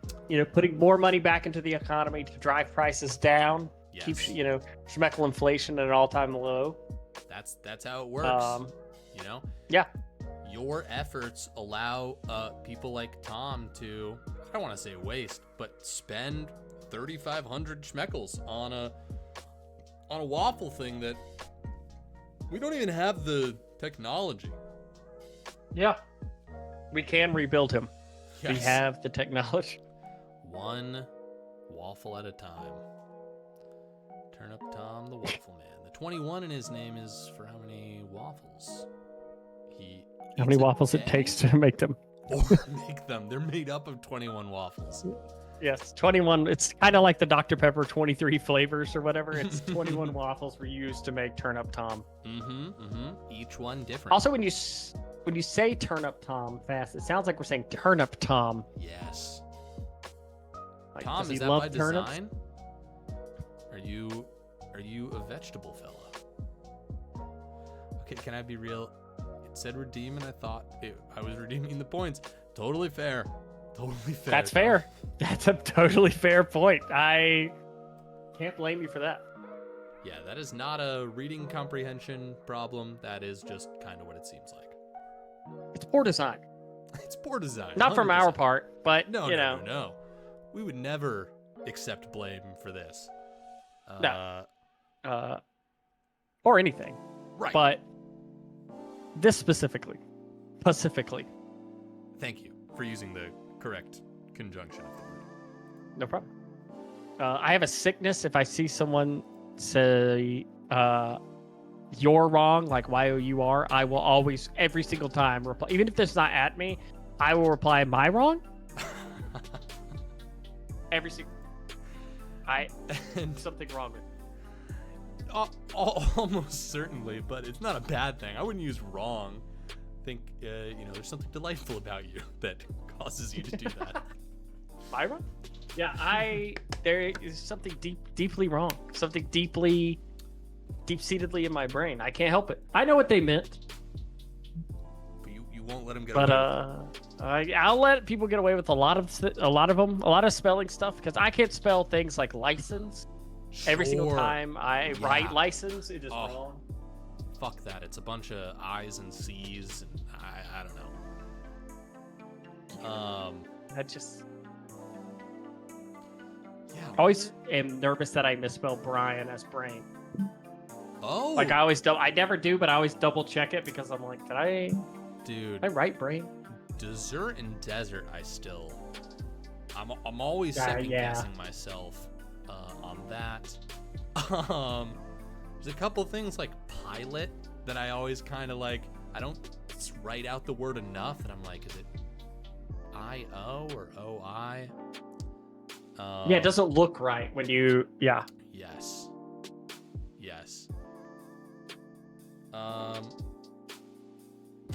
Me on every word. Yeah. Listen. Yeah, like something is wrong. Do you want to share screen once you get it? Yes, I do. Desperately. Let me. I know you're excited to do it, so Genuinely. I don't want to hold you back any more than you have to. Thank you so much. Okay. Beautiful. Hitting stream, and then I'm gonna tab back over now. Does this look alive to you? Nothing is happening for me. Oh, It's just a stream pause. good. What about now? 30 seconds Nothing? Nope. God damn. Okay, let's.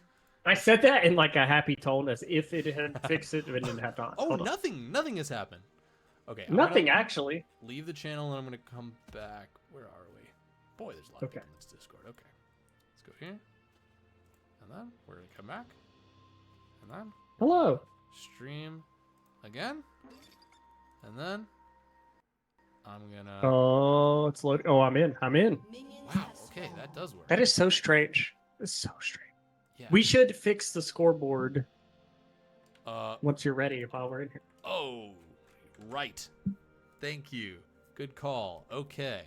I got you. I'm in here Dude, you're doing a great doing job. my co-pilot duties.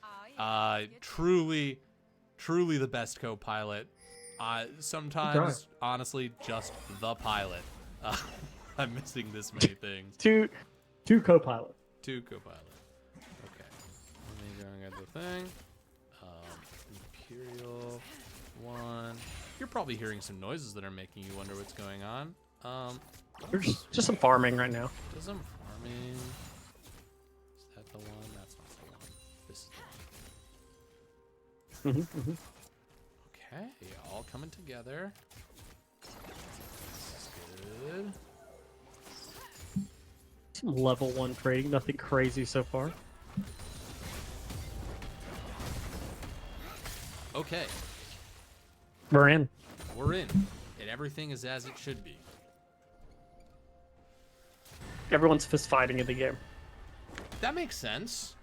That's how it goes, you know. Yeah, a little bit of violence. A little bit of Monica in my life. Exactly. Okay, Frank The- is up here. Oh, he's coming. Who He's was come for level dogs 3 out? gank. Frank did. Listen, Frank is the dog who escaped. yeah, several of them. I love that skin. A great thing about this is a lot of people are talking about like, how is... Oh, good flash away from Pickle. Wow. Is truly making this difficult. They are going to go down. That is first blood to Cassante. I think that's ideal, right? Yeah. I like that. Yeah, Cassante gets it. That kind of offsets a lot of Set's early power in that 1v1. Set is a champion who hard wants to win 1v1, right? He wants to bully you. He wants to take over that. Also, but Pluto, though, great job immediately going in to take this. But there is a good response here. The bot lane did have the push, so they are able to walk over and contest this. Oh, this could get a little bit spicy here, though. Good flash from 3 silver bolts. Really don't Now we're wanna- in the spot of like, is this going to be a 3v3 early? No, it looks like they're going to back out. Yeah, we got to remember early last game was like really freaking even. Lots of aggression from both sides. Kind of hard to tell who was actually going to come out on top here. So, you know, who's to say the scaling won't work this time? It didn't last time, but you know, sometimes that's how the cookie crumbles. Yeah, and mid lane, both mid laners are already from fighting each other, which is great. You know, we love to see that kind of fighting early in the game. So we are going to get a little bit of fighting here in the bot lane. Jungle just making a slight appearance there, trying to push. And same thing top lane, fist fighting. Yeah, just the most fist fighting that you can maybe get in this game. And I gotta say, they both look like they would do very well in a fist fight. Just two I gotta super say, jacked guys. You have two extremely fit guys. One of them's whole thing is punching. Yeah. So Yeah.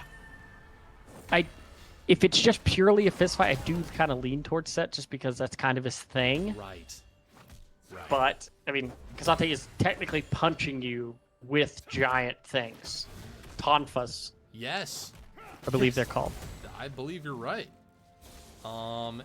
Yeah, and I think there's also that kind of element that Set is going to show up to this fist fight with fists, but Asante will show up to it with tonfas. Great trade on that CC right there.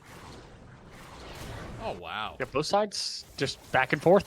I do like for Pluto here, got the faster clear off, was able to get back to base. wow, Oh what? my goodness! Ricky Roundhouse flashing in, getting that CC, and 3 silver bullets, who just ran away with last game, is going to go down early in this match.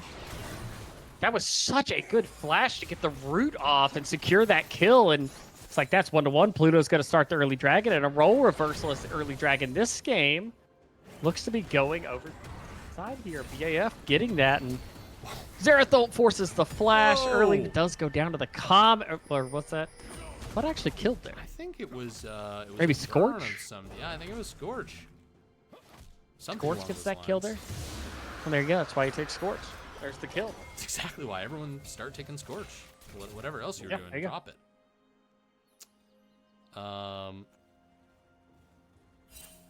Yeah, great conscious effort to rewrite the narrative of bot lane there, and Ricky just showing us he's got some great fight sense. Yeah.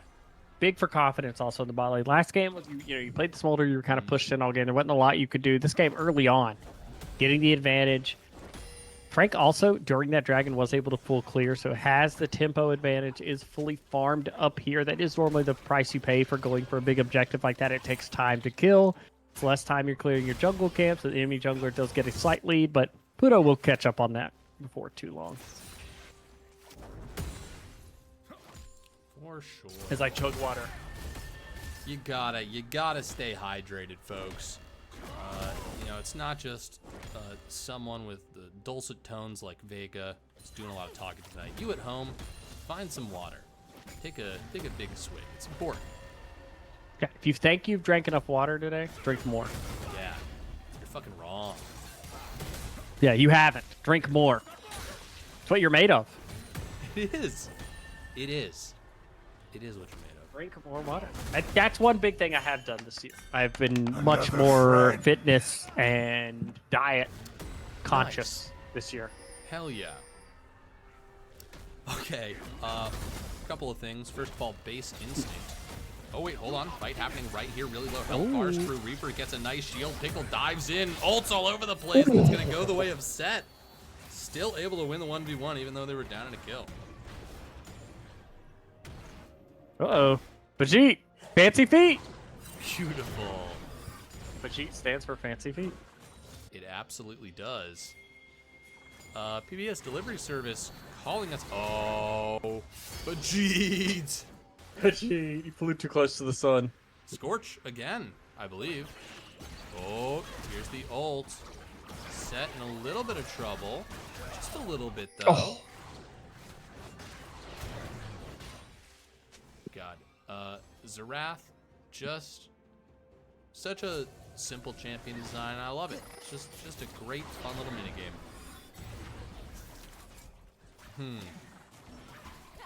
What is happening? What is happening? I don't know.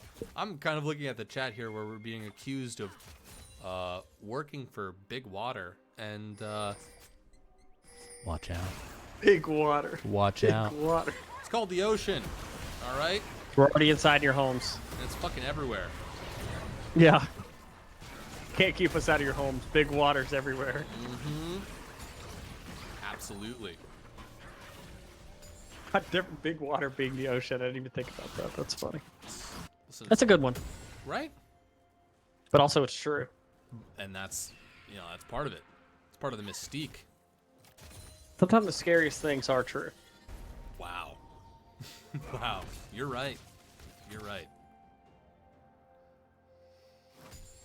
Well, this is we've got a little bit of a peace. Peace has been forged for a slight moment here. What can we say? Think about how many minions they could kill if they worked together. Whoa. You're right. You're absolutely right. Instead, they're so distracted by fighting all the time. Who's... I don't know if you feel like you know this, but who do you think... does Set just win all the 1v1s in the top lane? Like, what's going on here? I think Set it depends. Depends on how Cassante plays around the dash and is able to kind of get out of the W damage. Sure. Inherently, I think at a base level, Cassante, once you get on that 1.5, 2 items, it just becomes a little bit too tanky for Set to really do anything. But then Set wants to use Cassante to throw at teammates, right? That's kind of where this goes. And you can see kind of Cassante now is starting to reach that point where it's like Set is trading well, but unless Set hits the middle of that W, it is very hard. Right. Pluto, nice little headbutt, but not able to connect with the wall. And my goodness, the DDR simulator has begun. A 1, and a 2, and a 3, and a 4. Bajit lives again. Uh-oh. Pluto. Get out of here, Pluto. Not a planet. In some trouble. Woof. That was a good one. Emilio three gets some kills. instances of CC. Oh! Pickle. Lives. Very close there. Does get the flash. So we are seeing the top lane true test here. Non-stop 1v1s. I kind of feel like we've sort of slipped into the tone and cadence of golf or baseball announcers. We are a little bit, and we do see the top lane. Both are a bit low. Wow, a lot of aggression. Not a pickle. Could be baseball. Yeah. And the pitch. That is a strike. Who's your team again? Do you have a team? I'm a Braves fan. Braves. Beautiful. We're terrible. Are bad things happening in your guys? It's not going well. Okay. I will say, I live in New York City. I did go to a Braves Mets game this year that we won, which was great. It was beautiful to be there as a Braves fan, surrounded by Mets fans. Ugh. I know you're a Mets fan. You're a Mets fan. You're a Mets fan. So hey, look, we're united in a struggle this year. Okay, We were doing tough. so good. We were the best team in baseball for a little bit. A little bit of trouble down here in the bot lane as violence has broken out in the streets. Now everybody backs off as soon as we start talking about it. Yeah, we can go right back to okay. We have to pay attention now, and nothing is happening. Nothing is happening. Okay. Deja vu. I think last night you were casting, and I heard that exact thing play out, but it was top lane. Yes, 100%. It happened like 5 times in a row. I'd start to talk about the top laners, and then they would stop fighting and be like, okay, it really does seem like the less I acknowledge you, the more action will happen. They're just, there we go. Just fiddling around. Maestro Ven, it is all about the Mets, baby.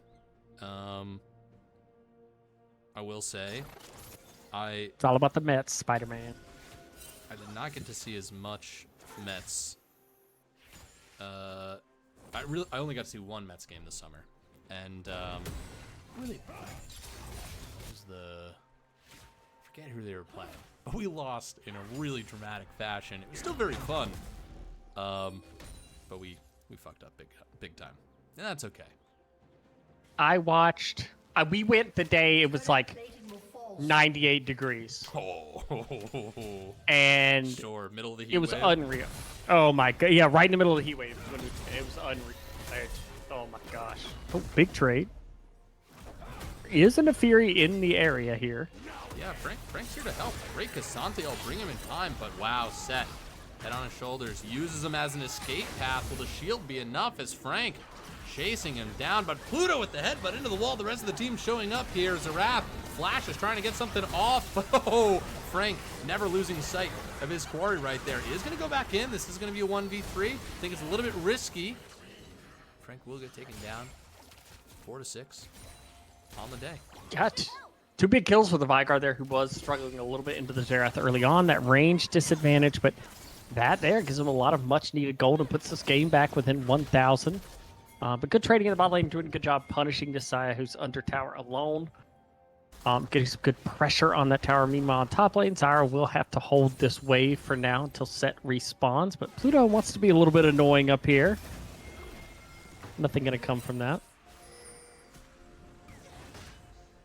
Yeah, I feel like we saw that early brilliant play from Ricky Roundhouse, and there hasn't been that much action. This is actually tempo-wise much slower than game 1, just sort of clicking the number of kills, what time it is right here. By this time last game, we've really started to see some momentum kick up here, and I'd say 1-1 in Dragons, 1,000 apart with gold. I think that, again, really is anybody's game right now, but they've got to do something at some point.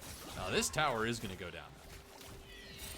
Yes, it is. I will say, they do get the Rift Herald on the other side of the map. You imagine that won't be a tower at some point. Ricky has to be very careful here. Oh my god. That was so well done by 3 silver bolts. Just so patient, waits out the ult. Cassante is going to have to do a little bit of an escape trick right here. Very nice. Very nice flash. The flash out there, yeah. Good job there. Good pressure also from Reaper to get that flash out of the Cassante. Great bush play there to kind of threaten that. Oh. Good dodging there inside of the cage to make sure they don't get hit by anything else there. But yeah, right now, early lead again over to Imp here, but the objective's a lot closer in this game. The Rift Herald does go to the side of BAF. They do get one of those early dragons, so there's no one running away with objectives currently. No, and neither team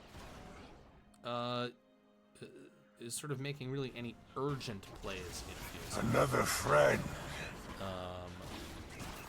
Grimmer Chaos, newest investor in low-budget LCS. Thank you so much for joining us on this beautiful Wednesday as we watch Imperial Legion start and likely finish this dragon. We'll see if someone can steal it with a cheeky over-the-wall ability, or maybe a team fight will break out.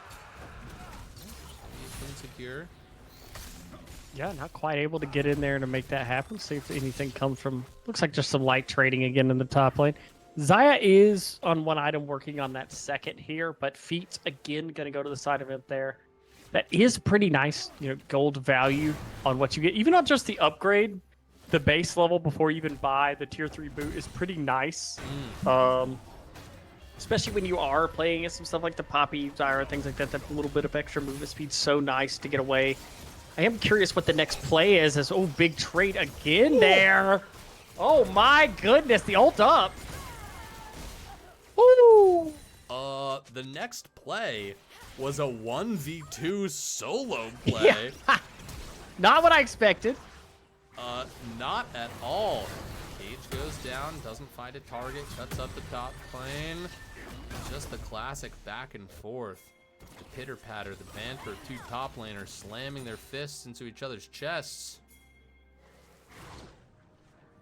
Yeah, this game's slow. It's a slow burn, but it is slowly tilting to the side of it. This Kaisa is getting very strong, very fast. He's done a great job finding individual plays in the bot lane, which usually Kaisa wants some kind of setup with like an engaged champion, but they've just said, I can put my mark on people myself and find those ults. I don't need someone to put it there for me. I'll find a nice W or an auto and I'll play off of that. And so far it's been good. Even the Neferi has found really nice angles to make plays in this game.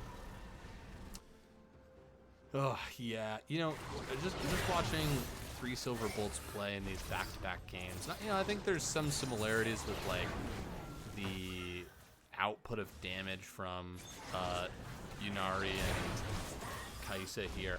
But it really does feel like it's 3 silver bolts. Obviously, that's a reference to Vayne. And they're just so comfortable on these like short-range ADCs that deal a fucking ton of damage, that have to dance around really cleverly, with their limited movement abilities.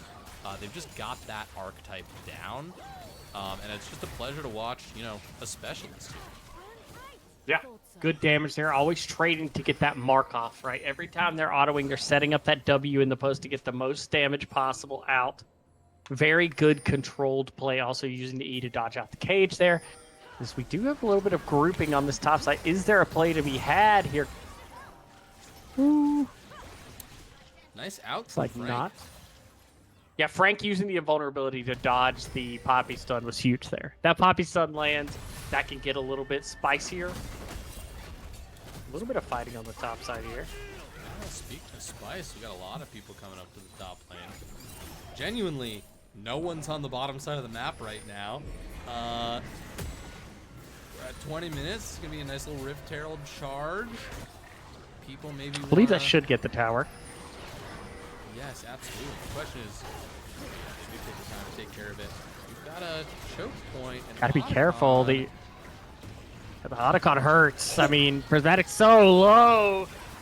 Oh my god. Beautiful. Cage is going to buy them a little space. They actually do lock somebody down. They're going to engage. Pluto low health. And it's going to go down at the very end there. 3 silver bolts looking low. Can anybody find it? The ult from Beljeet did not kill anybody. And these are a lot of low health bars. Vigar actually might be able to pick up multiple kills here, but you have to be so careful. You are a backline mage. Nice. Lands a nice Q. W on cooldown again. At least nobody can take the Otacon there. But yeah, Imperial Legion's strength is really starting to show. Yeah, very controlled play there, and they do a good job. There's not really an engage tool on the side of, buy our food. So they don't have a way of forcing them when they're in that choke, and then they end up getting poked there. The Otacon gets aggro, and the Otacon just shreds your resistances, makes that fight so good. The cage ended up making that fight a little bit closer than it probably looked like it was going to be, but still a huge win fight there from Imperial Legion. They will get a mid tower here that will help mitigate some of the loss, or actually, that mid tower will survive. Let's get a health check on this turret. 49 health. That's pretty low. Pretty low. Pretty low no. there. Dear God. Whoa! It's Okay. okay. We're just It's fine. It's fine. yeah. You have a dragon spawning now. That would be the third dragon for the side of if they were to take it. They may try to flip this for the Otacon if they think that's the play on the map right now. Ooh, A little bit of and movement they top catch lane there. Pickle. They did pull him back. Pickle going unstoppable. Yeah, just able to pull off. I don't know if they're going to be able to finish this Otacon off as Zerath is in the neighborhood and ulting right away. Getting quite a bit of damage down. Casante and Zerath could maybe make something happen here. Got a ward on the inside. They see the health. They are going to start engaging. That's going to be a pretty low Otacon. Blue team will secure it. Beljeet is Question up is here now as what? well. They are collapsing on this. They have to be careful. Uh-oh, cage is used, but that's an important ability. Frank goes over the wall. Nice, Beljeet able to farm up on those dogs. Yeah, and they actually get out. That's actually pretty well played. I didn't notice during that also. Kaisa goes down. Oh, wow, I really didn't see that. I have no idea who killed them. Yeah, I was like, it looks like Vigar killed them. The ult's on cooldown. Vigar has 4 kills. I don't know when that happened. It must have happened off the screen during the Otacon. All the hints are there. And I mean, listen, that's what Vigar's for, right? Vigar is there to remove a problem. And Kaisa is a problem. Yeah, they do get the Otacon. They traded for the dragon. The biggest thing is that was soul points. So that means the next dragon will be a must fight for them again. Good news is they're a little bit better positioned this game than last game, right? The Otacon does give you a bunch of experience, a bunch of adaptive damage. Helps mitigate some of that early gold loss. Question is, will they be ready for that next dragon, right? They do have a Vigar who's very strong right now. He's level 16 on the Vigar. Highest level in the game by 2 levels. Will be very strong at that. They do have 2 items on set. They're working on 2 items on their Xayah now. But that will be the crux of this game, will be that dragon fight. Yeah, absolutely. 555 AP on the Vigar, working towards the Rabadons, it looks like. Death cap. For Cutie. Death cap for Cutie. never listened to their music, but a lot of popular people did, and I kind of pretended I Yes. knew what was up with them. So, anyways, Yeah. fight breaking out of the top lane here as, who is gonna win this? I have no idea. I think Reaper not having that W up makes it scary. Oh, yeah, definitely. Whoa, the shield comes at the last second, but Pickle. Beautiful. We talked about it. If you could sidestep that shield with the dash, that can be the difference later in the game. And it is close, but Pickle gets the better there. Yeah, Huge win there. And you're talking about this in draft as well, but to your point of kind of lacking these another engage button, and we're starting to feel it around this point in the game where you've got these standoffs that are happening around pretty important objectives, and it's just a little bit harder to make things happen. Yeah, whenever you don't have an engage button, it's very hard to make someone stay and fight you, right? You know, it's very easy for teams to walk out. We've seen it a couple times from both sides in this game where they kind of have an opponent dead to rights, but they're able to walk out, a fight. They're able to, disengage on something. And so the Baron has actually started up here. I will point, Vygar has Death Cap now. He is an orbital ion cannon. Yes, indeed. But now Cage is down, and there's a very important window that can be fought in. But wow, Yeah. the poke on the Qs are real. They're starting to kite back. That's going to be an ult, which actually might have saved those two.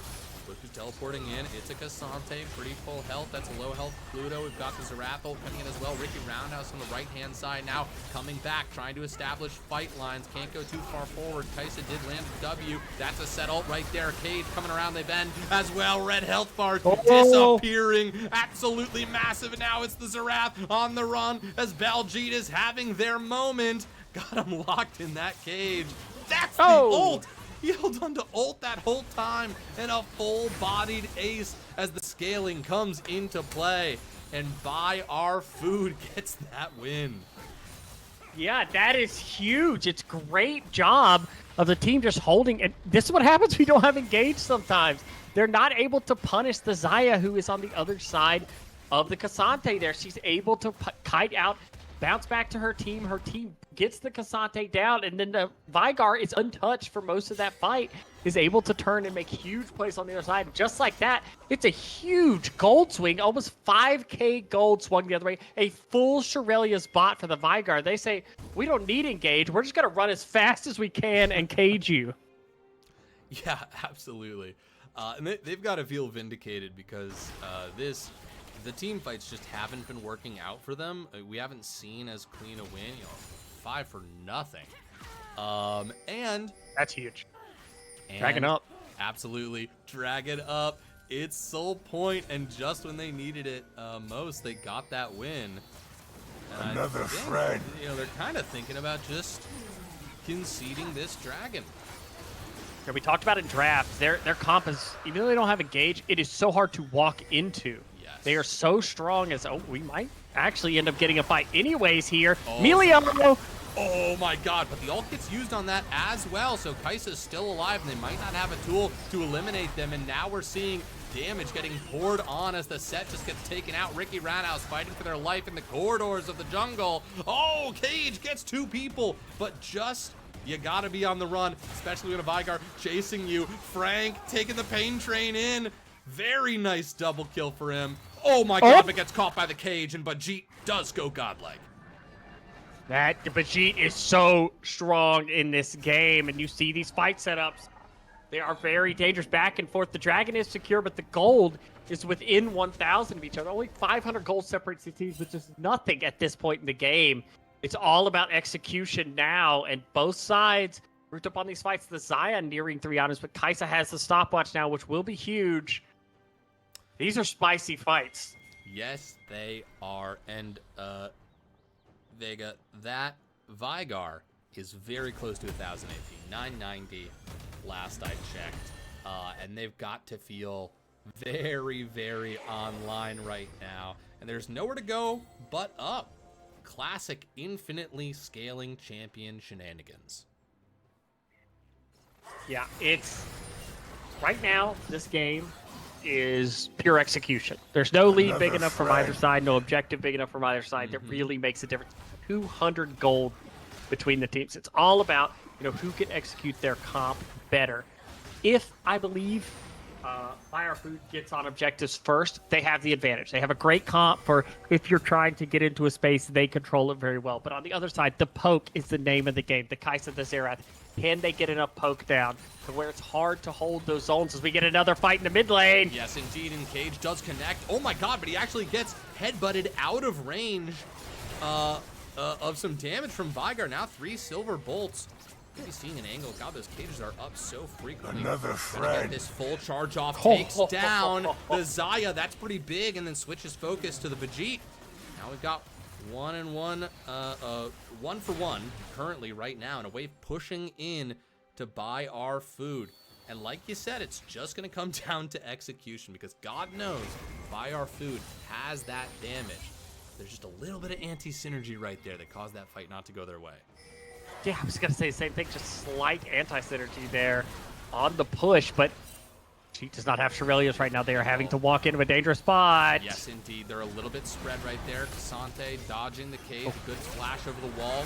Very nice set. Putting them in. Wait, that's a slam. The ult was back up by the Vigar. He gets another kill. 2 people locked up in this cage. Do they have the damage to bring them down? Yes, they do. And now 3 silver bolts alone. Has to use that ult. One more auto might be able to get a kill right there. They do get a kill, but they go down in the process. 3-for-1 at the moment. But this is the Xerath. There's the speed. It's the Shirelius. We called it. Wait a second. They're going to get out. The Melio. Saving their life. Holy shit. Again, it's so close in these fights. You just wonder if the Xayah can get to those 3 items, that there's a second big damage threat inside of Buy Our Food, what these fights could look like. The set goes great in that fight. Was able to buy so much space using the ult there. And the Vigar continues to do Vigar things. Incredibly strong right now. Pretty much anyone that gets spells landed onto them is removed from the game. Even the Cassante can only last but so long. But we do have another dragon in 1 minute. Again, it is still soul point for the side of the Legion. They can get that, and Ocean Soul would be huge in this game, making these fights better, easier to play. But combat's going to start immediately again as we see both teams pushing back on the map towards it.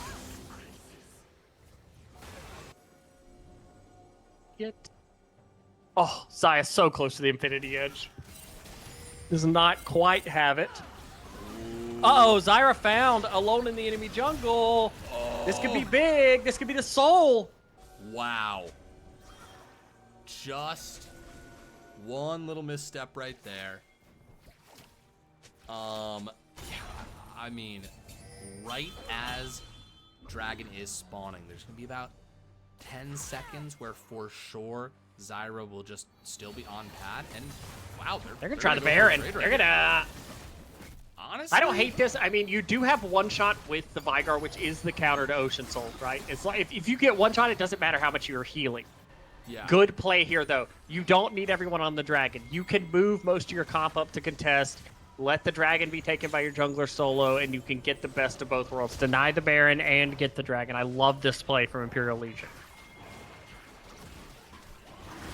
Vigar 6 items now also. Jeez. Does have the Crypto Bloom. Is full on, if you get hit by a rotation, you will die from Vigar. 100%. Over 1100 AP. I mean, oh, they are fierce. They are absolutely fierce. Very scary, very scary. They've got the soul though. We do have the soul. I still think you can probably play on this Baron as Buy Our Food. You have a great comp for dealing with it. The question is, the Xerath ult now, he's very strong. And oh my gosh, this Baron is dying so fast. So it is the Lightning Baron though. It does hurt a lot. Yeah, we're watching those health bars drop. They do secure it. It is gone. I mean, that is huge. That Baron is deleted. Oh, they're looking. They clearly want Zyra! Prismatic gonna get the double root. That's nice. Should Take be okay. The blast pin over. Cage does go down. Those are some pretty important CC abilities gone. They make it to safety. Now this tower is not long for this world, but Baron powered minions are gonna buy them a little bit of time. Now, The Xerath poke. Oh, fancy feet so far. Wow. Woo. So close. Does live. That is huge. The Zerath ult's out. That's a huge tool. It will not have... Notably, also, the sideways are not in great position for Imperial Legion. So this mid wave is the only place they can push. So it's easy if you are on the side of Fire Food to know, like, you don't have to worry about side lanes right now. They're way too far out for them to go catch them and bring them up to be a threat with the Baron. It's really just this mid wave. The longer they stall, the better it is for them if they can get through this Baron push. Or, my bad, if they can get through this push while they have Baron. Baron's involved, for sure. I'm saying Baron push, but it's their push to try to, like, not give up a lot with Baron. God. Really, truly, It's awkward. listen, I'm not saying anything interesting here, but really, either team could take this. It's just it's beautiful. It's fantastic. This is a perfect crescendo, and this is how Buy Our Food hoped last game would go. Like, they were actually able to hold out until the scaling turned on. Frank's got an interesting angle. Definitely has been seen. He is spotted. Yeah, has been spotted now. They definitely know that they're over there. The thing here is when this Baron turns off, what does this game look like? Because right now, even with the Baron, they're struggling to get control of this mid wave. And oh my goodness, the Zerath damage is huge. Yeah, that was that 2? Maybe 3 charges hit. Yeah. It doesn't take a lot. No, not at all. Not before you force an ult out of Zaya. That's for sure. This is going to come down to a misstep, right? It's going to be just who can, or a catch, right? Who can catch somebody who's just slightly out of position. I think both teams are well beyond strong enough to end the game after a solid team fight. Yeah, I agree with that. At this point, also, like, if Vygar lives in a fight, his auto attacks will deal, like, 1,000 damage to a tower. Yes. Through objectives. Towers. Yeah. What are we on AP now? He's 300 CS. Good question. 6 items. 1,250. Hot damn. It's a thick Whew. Vygar. Uh-oh. That's some damage. That's some damage. 2 minutes till Elder's up. You're going to clear out some vision. That's important. We've got the back coming through. But he is searching. He wants to cage someone off of the vision here and make a play. He's on a pink ward. They don't spot him. Oh my god, this is so risky. Oh my god, so much damage though. Holy That is flash off of Zerath also. That is the flash used. Oh, it does not take a lot for Bajeet to get you. No. That's where the Ocean Soul does not matter, because if you go 100 to 0, the healing does not matter. Yeah. No time for it to kick in. God. That's how we know either team could win this game, because you watch Bajeet do that, and you're like, yeah, it would not take a lot for Bajeet to just randomly kill 2 people. No. Question, yeah, this will be a good test, because Pickle is very tanky. Yeah, tanky is by far. I mean, everyone's around here. I'm actually not sure why Bajeet didn't walk around there. I think this was the best opportunity to get rid of that Cassante. That was a chance, I think. I think so too. Maybe we don't hear the comms, so it's always, you know, what are they saying? You know, what is the? Oh my gosh, Zerath finds you with one of those. It is so much damage. Yeah, no, it really is. Oh, was actually nails Bajeet at the end there, but Bajeet will be able to get out. Wow, 3 silver bolts was hunting. Wait, we've got Frank going in here. They're saying we know we got a lot of chip damage down. Now we've got Set walking up the mid lane as well. This is just like where we're at. Oh, hold on a second. Set actually. Oh my god, it's so much damage coming out. Truly Reaper. Oh, with the L2. Dunking from the top rope. He goes down, but he takes 2 members with him. And now here we go into the cage. Can you take out Pickle? That's the big question. The tankiest member of the team. He's actually surviving for quite some time here. Another cage is going to go down. Catch 2 people. And there's the damage from the Vygar. Baljeet is insane as Frank has got to go on the run here. These dogs are cooked. Reaper makes maybe the play of the game. The flash with the fully stacked Set W to just delete the comp. God. And yeah, it will be jungle v jungle here. They have to mark Frank. They cannot let him into this pit. Dramatic does spot them on the side here. They are low. Good damage out of Desire here, just trying to be as annoying as possible. Keep them out, but they got their way to the back of the pit. They're in. Do they know they're in here? Oh my god. I don't know that they know. Oh my god, we're into smite range. Blue team gets Oh. it. But that was so close. Oh my god. That is the Elder. They're going to run to the Baron now with the Elder. You thought this Vigar was scary before. He has an Elder Dragon at his back now. I mean, We're getting everything and more out of this game, too.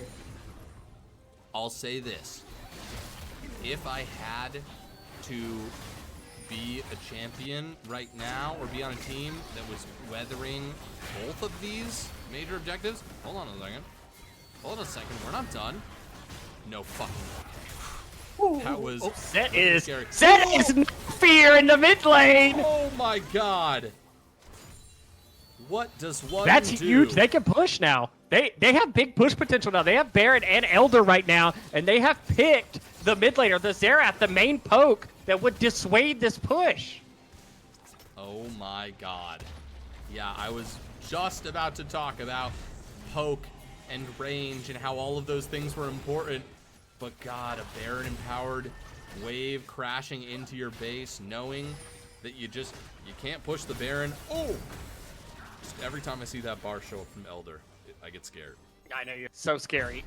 They do get the mid inhib. I think they are going to recall off this. The health bars are a little bit low. I don't hate this play. You have map control. You are strong. You got big gold advantage. Go spend that money. Mm-hmm. And now, we talked about the Xayah was behind early, but now, she's 5 items. Yeah. This Xayah does damage now, and it is a scary part to be in right now if you are on the side of Imperial Legion.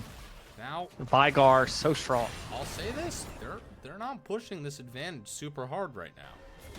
No, 1 inhib I think you take as Imperial Legion. With all that happening, and it ultimately being 1 inhib, you still have Ocean Soul. Everyone's respawn for you. You are on big item spikes for most of your team. Confiscate absolutely is still playable for you. Can we do a Vigar AP check real fast? Oh, yes, we can. Coming into this last fight, 1,429. Oh, Frank is behind. Yes, he is. Maybe we'll see an angle right here. It's going to come down to this. I'm sure they're talking about it. They've got poke, and they're leaning on it. This is the ult coming out. Good ult timing, too. They're just far enough away that they couldn't really do anything to him, and that's a good chunk, Fig. They took out a good chunk of a bunch of different health bars here. Yeah, it's going to dissuade this push anymore. I think they're most of them will probably make their way towards the bot lane. They do have double inhib. It makes sense. You could siege the bot lane if you wanted to, but some of them hanging around here in the top side. It is Bajit, so anytime you see Bajit somewhere, it is dangerous to face check. Yeah, you just gotta run. Can't really find the timer. I feel like okay. Yeah, Baron's almost done. I think they weathered the storm. Yeah, the gold lead grew, but at this point, the gold's not even that big of a deal, to be honest. Like, we are at the point in the game where everyone's pretty much, at close to, if not, full item builds. I think some of the bigger spikes that are happening here is we would like to see, Kai'Sa, Xerath not on their 6th item, right? They're not full build yet. But the Xerath, even without that, pretty much no one can tank Xerath poke except for Set in this comp. Pretty much everyone else, Poppy a little bit, but pretty much everyone else, it's taking about 1/5 of their health off to get 1 max range Q on them. So this last siege of the bottom, this is going to be kind of the, can they, catch somebody while they're trying to siege this? They've got great control of it down here. Yeah. Very crazy game. Absolutely, and I got to agree with Maestro. It is all about the scaling right now. This is pickle, in a bit of a pickle. And the Set is clearly, this is a trap. Oh, yeah, it's a trap. They're in the cage. Wait a second, though. Okay, actually bring him out of the cage. So much damage coming down onto Sorcerer, and now Xayah's going to go in, try and get some more damage off. The tower's going to fall, but no one will actually die. Still important that an objective fell, but have they forced the team to back 90 seconds before? Elder, you gotta be serious. Oh, this could be something. Yes. Ooh. Oh my God. Just So close. pick potential about. I will say I do think it's crazy important that Xerath and Emilio both lost their flashes right there. Yeah. Not having flashes on two of those immobile champions can mean a lot in the next fight. Set did flash those, so a lot of that threat of the huge play that happened earlier my isn't God. there, but oh my gosh, that is so much damage. Oh. Frank has to use, gets over the wall though. Oh my goodness. That must have been max range for that invulnerability. Like, I think... That is a terrifying moment in the game. The Elder Dragon's next one. They do still have the advantage of the inhibitors pushing. There are still super minions in the top lane and the mid lane. That means that they will have a little bit of map control for the foreseeable future here around the Elder. Dude, this is So a scary really right long now. game. We're cresting over 45 minutes right here. Yeah, it is an insanely good game also. They're going to push in to try and take Vision in the river here. Oh, you got to be so careful. Xerath has to be in the comes base. around. Yes, indeed. Melio drops the ult, though, maybe a little bit too early as the cage now goes down. Pickle in the center of it. Xerath is on their way, maybe close enough to ult. Yes, indeed. The feathers come back. They are going to take out Frank. Oh, now Pickle is locked up once again. But Jeet, still alive, drops the ult on the Cassante there, which means 3 silver bolts.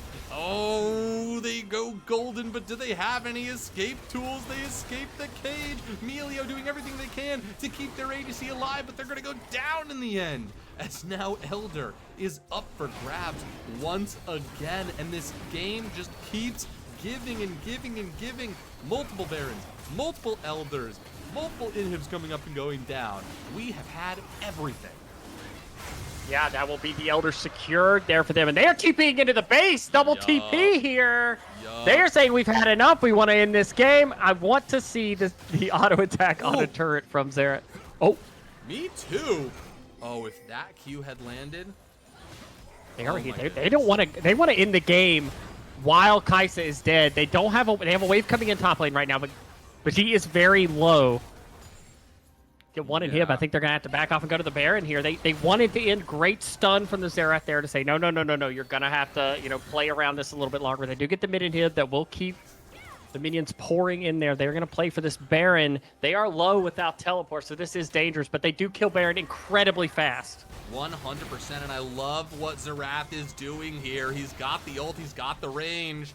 This is like the half-court shot that could save the game if you poke it out. But they're pushing him off. Frank. Oh, Frank feeling braver than I am right there. Oh, he doesn't have, okay, he didn't have to go untargetable right there. But doesn't. They're going to have to deal with the mid-wave. Oh my God, they're going to have to deal with the mid-wave. This is going to come down to inhibs, dude.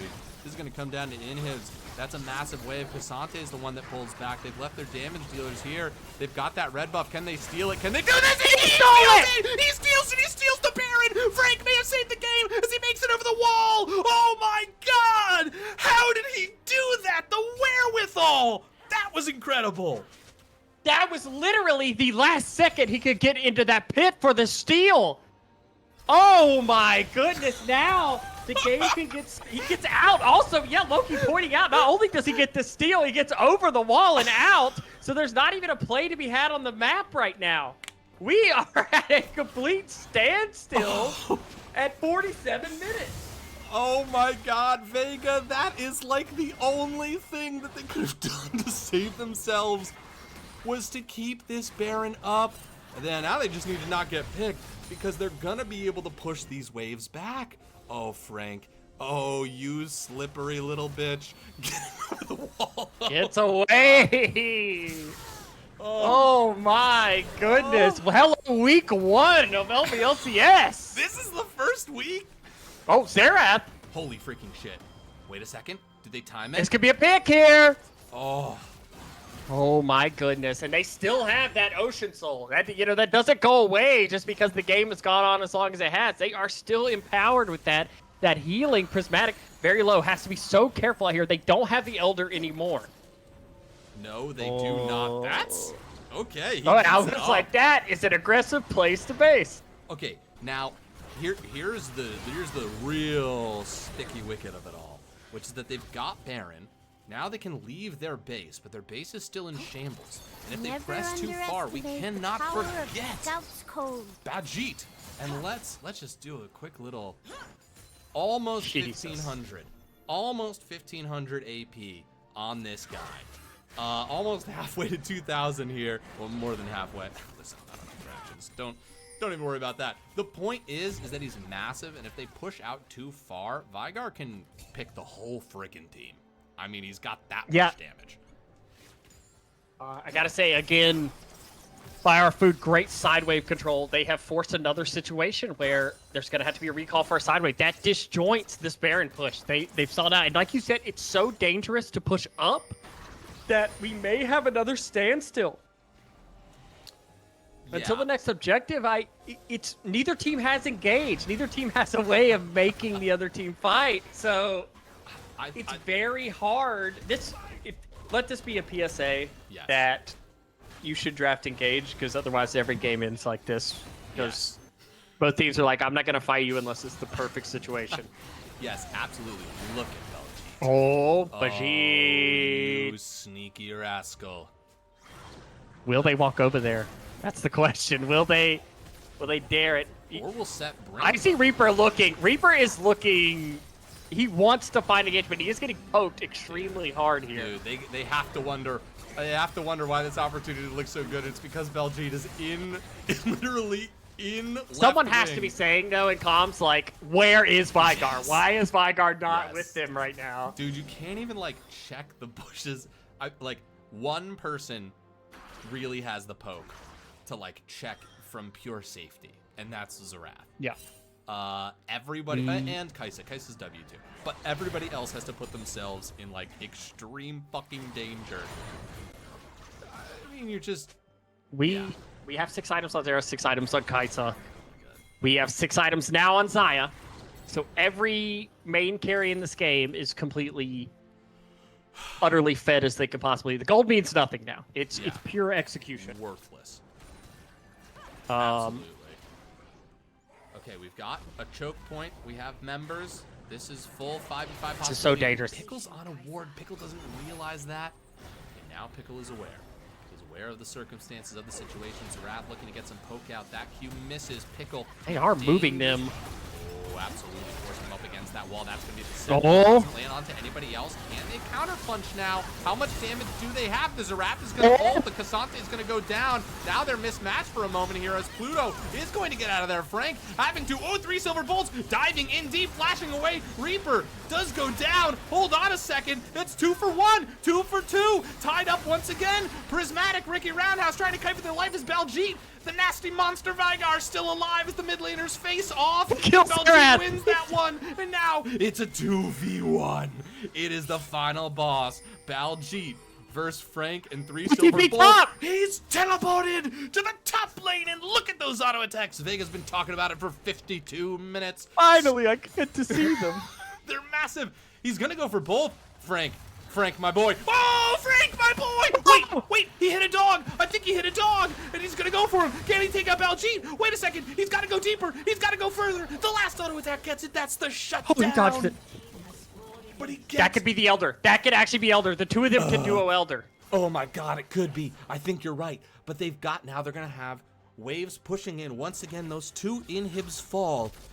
How much time do we have in the clocks? 15 seconds till Set comes back up. Frank and 3 silver bolts alone in the pit. Surely nobody can get to them unless, what's that? Yes, Set's teleport is up. Set could try to teleport in, but I think they're gonna do it fast. Does he enough. have a ward? Do they have? I don't know if he has anything close No, enough. you're right. I think this will be right. another stall. I think they're gonna play. Jesus Christ. Hey, you can't walk to our base with Elder. Oh, we're on the far my side gosh. of 50 minutes, folks. The normal rules of League of Legends no longer apply. You must undo every instinct. Throw laning away. Throw mid-game away. Indeed, even your late-game strategies don't exist here. In the uber late game, multiple Barons, multiple Elders. Gold means nothing.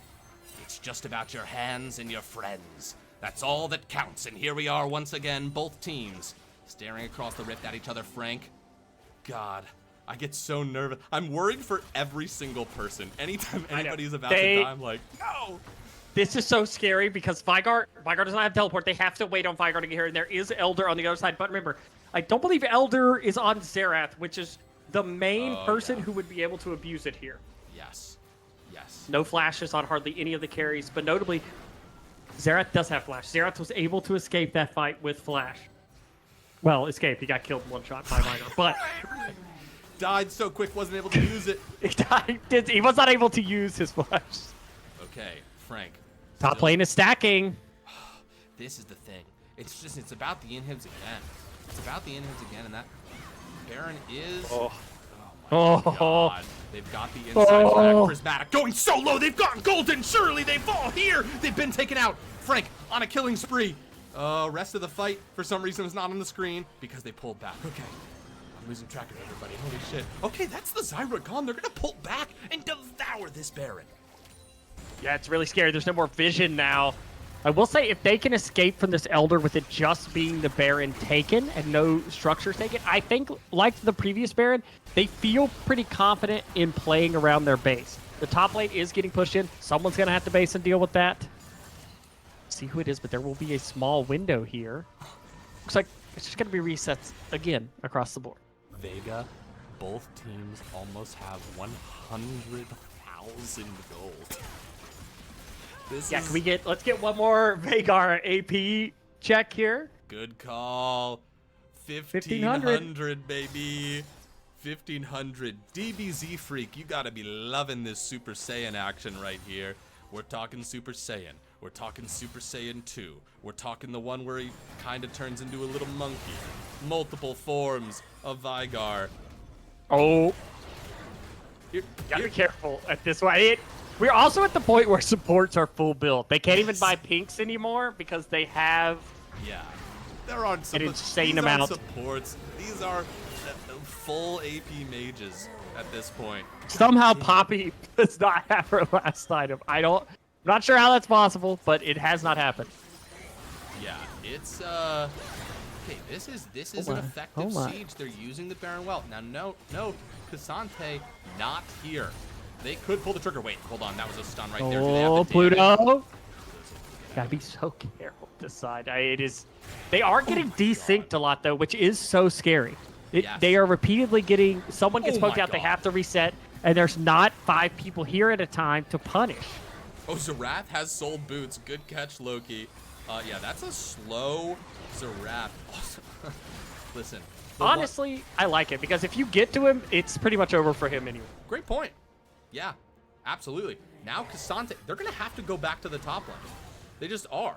That super minion. I mean, they've got teleport. Oh, maybe they're betting it all on this. Here's what I fear for. 2 teleports, right? Baljeet and Set. Easily, maybe doing a backdoor. It's possible. It's possible. But that's gonna be the middle inhib for the first time, falling for buy our food. Prismatic going quite low. These are so massive. Wait, Prismatic 74 seconds with no Zyra. They seize the opportunity. Baron empowered waves going in here. Pluto is going to knock one member away. 3 silver bolts. Whoa, the flash forward from the set. Massive as Pluto goes in. Baljeet's here. Can they eliminate someone? They could even the score. Pickle walking up, doing their best to frontline. Baron empowered minions coming in right here. 1 tower down to half health. It's a 4v5 in this. Could be the final battle, but we've been here before. We've seen lots of final battles. Will this be the final battle? As Set ults him back. Wait a second. Can he do it? Can he make a hero play in the back line as Pluto comes forward? Keep your eyes on Baljeet on the left side of the screen. That's Set down for 77 more seconds. Oh, but he stops Frank. Oh, but he doesn't get the combo off. Frank lives. The W didn't connect in time. Can they push through? Oh, they've survived 3 Baron empowered waves now. That's 2 people caught. Massive so much damage. But it's just not enough. It's just not enough. Not yet. But the fight continues. 16 seconds, 15 seconds till the Zyra comes back up. That's how long this fight's been going. And look at that Emilio. Again, a health bar drops so low. A whisper away from death. 1 tower down. The cage goes down. He catches Pickle. Does he have the kill? Do they have the ult? They don't. And they have to pull back. Zyra's back up. Ladies and gentlemen, this game is not done as we creep towards 60 fucking minutes. Gold basically dead. The Elder in 20 seconds. And Set won't be here for this, but they won't have time to refill up on They're not on the health map. and mana. Oh, Christ alive. Oh, Prismatic! Prismatic! They're going for him again. Going golden. That's just going to give them time to set up right here. Very nice cage. They get the kill. Oh, the cage on Frank. Oh, dragon is spawned. Elder is up. Once again, 70 seconds without the Zyra. They're going to pull back. Okay. Who did they leave over? It's okay. It's all right. My nervous system is racked right now. Okay, Elder down to half. They're gonna get this Elder. They're just gone. That's already. Yeah, this happened. Elder's it is gone. It is cooked. It is served up on a platter. Question now, I will say that base push, Ocean Soul working overtime. Yes, dude. Yes. To keep them healthy inside that base and able to push. The question now is, how confident are they in this push? Do they think they can walk in on the Nexus turrets and fight this with the Elder? I think they're strong. I think the Xerath poke may be enough. There's no flash on the set for the engage. This will be the game right here. Trying to buy time with the Poppy ult. They don't get a catch. It's a wrap. One Nexus turret. And it's, Other Nexus turret is halfway up. yeah, it is so low. They're clearing these waves. And Zyra's going to be up. Zyra's going to be up for this. We're going to get a full 5v5 fight. Oh. The Elder. I don't think they can play back to clear the wave, though. The Elder poke with Xerath is just too much. You're absolutely right. You're absolutely right. It's going to require some sort of hero play, something unexpected. You just have to reach deep into your heart. These players have been playing this game for over an hour at this point. Super's walking in. That's a great cage, but they're just not able to capitalize it in this moment. Do I dare check? 1600 AP on the Vygar. Oh, they catch somebody, but do they have the damage? 3 silver bolts still able to live through it.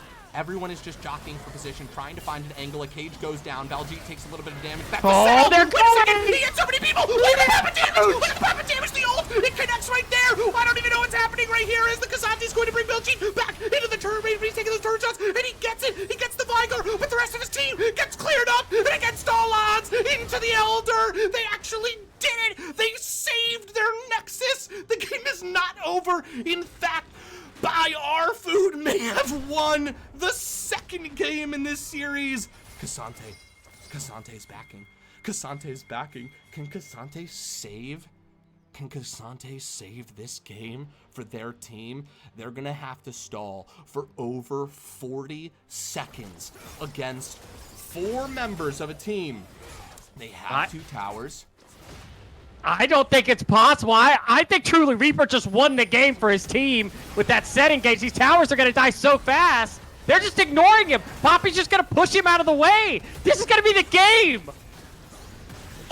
Oh my gosh. We are getting a game 3 in the series. What? Oh my God. Thank goodness I've got therapy tomorrow. I know exactly what I'm talking about. This is fucking insane. Holy moly. Yeah, DBZ Freak, that was game 2, and that just evened up the series, baby. 62-minute game. And it all comes down to the one person we set on the team does not scale. The set gets the engage one-shots. Most of the team with the max stack W. And just like that, Elder be damned, Baron be damned. It ends up being truly Reaper who makes the play. That was definitely game of the year so far. 100%. 100%. That, Woo! I think maybe Loki pointed out, that felt like a game 5 of a finals match. Yeah. Wow. How do you... The hardest part now is if you're a player, how do you settle back down? Dude. How do you... When you come off a game like that and you've got to settle down and go back to a level 1, Oh my God. it is hard to readjust. And I am curious about the draft. I am curious about how they adjust this last game, because right now you are on top of the world winning that game. You're on the side of, Buy Our Food, but also you got to play another game. You've got to circle in and lock in for this next game. You can win, but that game was anything but easy. Yeah. Absolutely, and you're making a great point, which is just like, and this is always the case when you go from late game to early game again. But I mean, your internal clock is all off. Your auto attacks aren't doing as much damage. Honestly, in that last game, they played more as full-powered people than they did in the early game, or fully powered champions. Like it's massive. What a game! What a game! Listen, how do these players calm down? Vega, how do we calm down? How do we transition? I don't know. I'm not sure. Yeah. Whew. Ready? Thank goodness the series started at 8 and not 9. Dude, I was thinking the same thing. Yeah. First thing I did was pick up my phone to look at the time. Like, that was a 62-minute game. That was an absolute banger. Yeah. That was the same game where we were like, early game's a little slow. Early game's a little slow. Yeah, we were just kind of ripping a little bit in the early game, and cool. We do have draft popped up. Final game. No one's ready in draft yet, but yes. Oh, right. I guess I'll. God, how am I gonna go to bed tonight? I'm gonna choose the prediction outcome. Yeah, how do you lay down and go to sleep after this? Seriously. Buy our food. Okay. Well. Oh, I won some Schmeckles. Oh, hell yeah, Let's go. Doug. There you go. Let's go. There you go. Jesus. Okay. Where did that link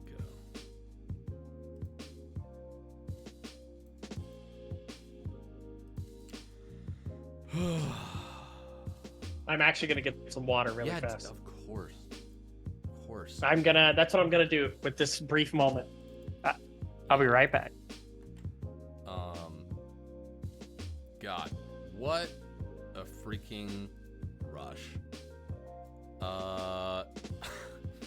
Yeah, God, that is like, that game so encapsulates just like all just amazing parts of League of Legends. The fact that moments like that can be conjured in a game like this are incredible. And just the amount of comebacks. It was there were probably 3 times where I was certain the game was done. Like really, really certain. Oh, 2-town game. Another Imagine frag. telling your friends at work about your day. Yeah, guys. Yeah, totally. I just like trying to explain this to people who maybe haven't played the game or don't really have a full concept of it. But that's what this community is for, and that's part of the fun things about playing in an amateur league is, one of the places you can share this incredible experiences with the people in the league you're playing with. And just hats off to both teams. I mean, come the fuck on. I think both these teams should feel really good about that. God damn. Crazy series. Crazy series so far. We got another game of it. We got another wonderful game of League of Legends to watch. We do. And listen, game 3 in Fearless, we're not going to get that exact game again. Whereas in the past, maybe we would have gotten some similar champions. No, maybe some similar ideas, but you got to bring a different skill set to this now. Yeah, I will say early on, I was one of the people who was not like crazy about Fearless. When you're coaching, it's like, Totally. well, I have this great draft plan. Why would I want to throw that out the window? Now, being on the watching it, I love it. I think it's so fun. Being like, I know I'm not going to watch the same game over again. Like, I know we're going to see just another absolute banger thing. How do teams adjust? How do they play? What is this next game going to be like? What do they prioritize? Do the bans change, And based on looking at draft 3, it looks like they are not swapping side. I love that. As a guy who has to move logos around, I'm a really big fan. Yeah, I like that. I love when it's like that. I'm desperate to see what. Can you imagine what finals is going to be like? Like a Game 5 Fearless. Gosh. Like we're gonna be getting Teemos. Fucking. I cannot wait. Just like truly 10 players scraping from the bottom of the barrel. Oh, God. Oh, my gosh. Okay, I'm going to go turn my air conditioning on because screaming in this room has made it very hot. I believe you. You're just waiting on the draft start of this game 3. Everybody in the lobby, everybody appears to be ready. So excited to see what happens in this final game. Who steps up? Who makes the big play? Who's able to take control? Which style perseveres? Very, very exciting stuff.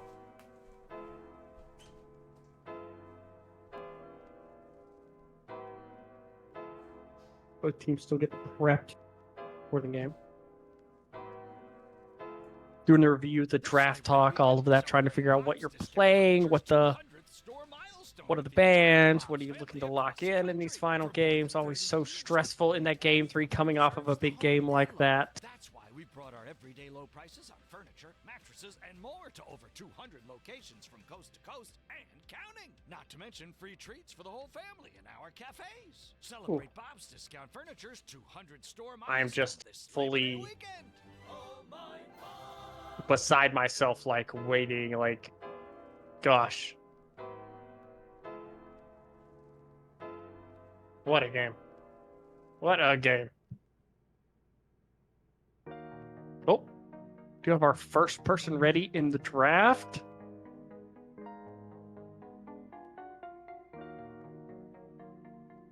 Waiting on buyer food, and we will get locked in, started on this game 3 draft. And they already draft has started. See if there are any changes. Vayne, banned away, obviously. Not going to give 3 silver bolts to Vayne. Mumu also removed there. Aurelia removed again. Diana removed.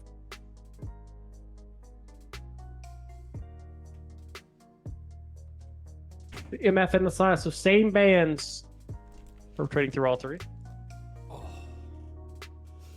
You know, the beautiful thing about all of this, and you know, if the viewers enjoyed that last game, this is the same stream that is bringing you that can't figure out how to fit the whole draft website into this screen, and I think there's something great about that. Yeah, I love it. Actually, it brings a lot of joy to me. We do. Seeing it never fails to give me a laugh. We can do the entertaining part of it. It's just the easy stuff that we're bad at. Yeah. Well, I mean, and also, if we were gonna do a part poorly, that would probably be the best part to do poorly, right? Totally. Because like now, you know, ultimately they're gonna see the draft at some point. They see Thresh. They don't know that Sejuani and Victor have also been locked in for Buy Our Food. And on the other side, we do have Trundle, Sivir, and they are deciding on that mid lane pick there. Biggest difference I see in this draft as opposed to other ones, the Victor fits Buy Our Food style, right? Scaling mid laner. Again, we're going to have a mid laner who's going to scale very well into the game. On the other side, though, the Sivir this time, more scaling AD. Yeah. More ability for them to, you know, go into that late game, fight things. The Aurora locked in, that's in their wheelhouse. That is a playmaking mid laner. Wants to fight, can fight with the Trundle. Question, what do they ban out? What is the top lane pick for Buy Our Food going to be this game? I'm so curious after the set game what they go with up there. Wouldn't be low budget if you could make everything work properly. That is true. Very on brand. That's what it is. It's a brand awareness move. yeah, we do it to make sure that everyone understands what they're signing up. Exactly. Good question about the top lane. I feel like we've been seeing like the brawler style from up there. And yeah, be curious what else fits in that arc. What have we already seen? We've seen Mordekaiser, Set, Cassante. Wait, did we see Yeah, Mord? I can't even remember game 1. we saw So Mord. long. We did see Mord Okay. game 1. That was into the Ambessa. You get the Yes. Rakan. I'm curious also what we see up there. We still have a couple. Whoa, sorry, they what? it is scaling. It Dude, is. They're addicted to scaling. They love scaling. That is the Kale. What AD carry do they pair here? What are they putting down there? What is a scaling AD carry this left? Perhaps a Jinx? Could we interest you in a Zeri, a Senna? I do lots of... I do like that you've pivoted away from like what's a scaling? Oh, Wait. Come on, guys. Is this Come on, Kale guys. ADC? Oh shit, dog. It could be Victor. It could be Victor also, but Bro. But speaking of scaling, Ornn also very scaling champion. I'm guessing Kale mid, Victor ADC, Ornn top. But on the other side, even though this draft is crazy from them, the other Imperial Legion draft is very straightforward. You know? Yeah. It's a very like, hey, we're gonna front to back, and our Gwen is gonna match up well into Ornn in top lane 1v1. Yeah. So I am curious. We'll get to see where things are going whenever this loads into lobby, but I am extremely curious. Yeah, this has got a little bit of mystery behind it. Yeah, I really don't know. But boy, Buy Our Food is they've got a style in a way that I really can't wait to see these teams like deeper into the season. Like, I'm curious if this is just a this series thing, or if they're just like, listen, baby. Some people bet on black, we bet on the late game. That's it. Fucking catch our hands at 62 minutes. I dare you. And that's just the strat. That's hilarious. For some reason, I don't know, that whole interaction was just hilarious. I am very curious. Yeah, like tracking them throughout the season of like, what is that gonna look like?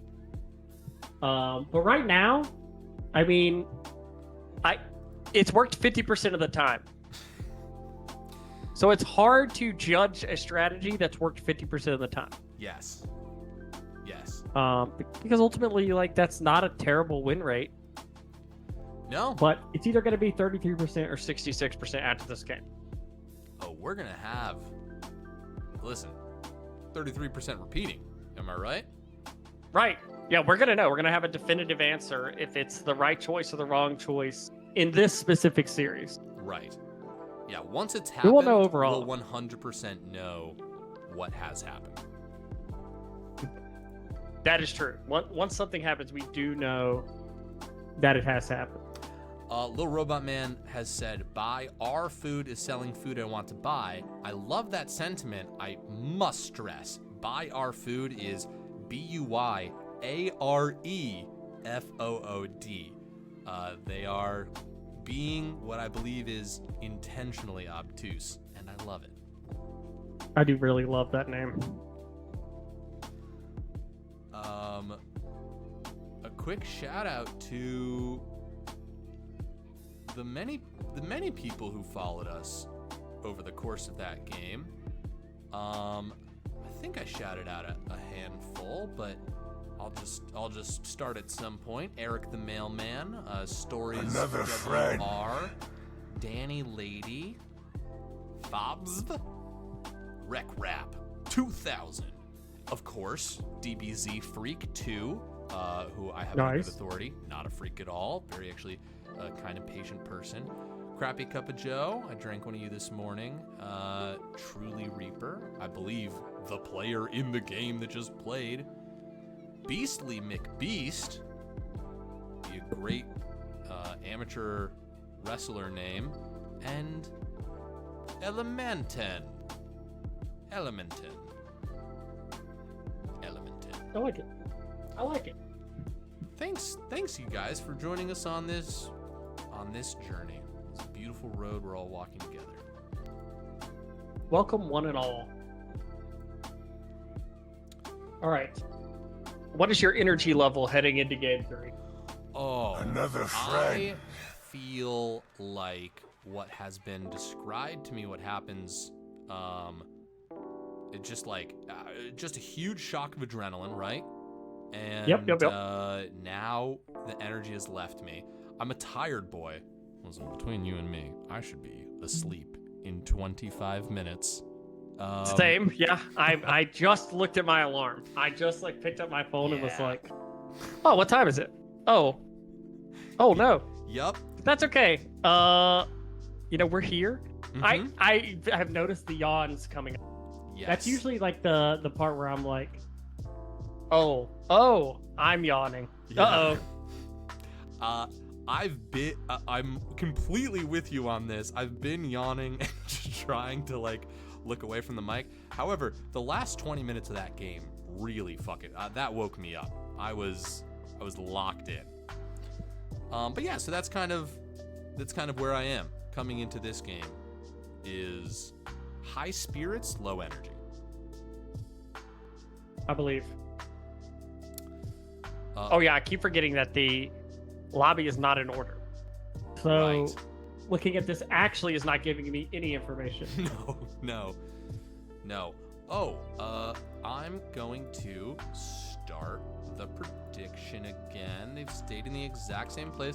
Now, I've set the timer for 5 minutes. So that will at least allow you to see where people are. But know that right now you don't know where they are. So bet with your gut. Oh, I see Lunar Day says, any truth to the rumor LeChance puts ketchup on steaks? And then Monkra follows up with LeChance subhuman allegations. All right, coming at me with that fucking energy. I fucking see you. Wow. Right? Let me tell you something. Wow.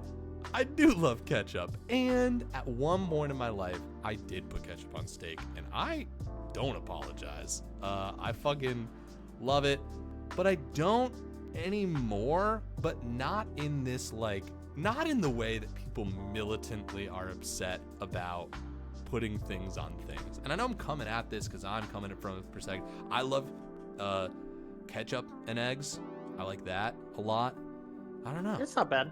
Yeah, I got a little bit of a sweet tooth too. Yeah, where do you stand on this? I don't put ketchup on steak, but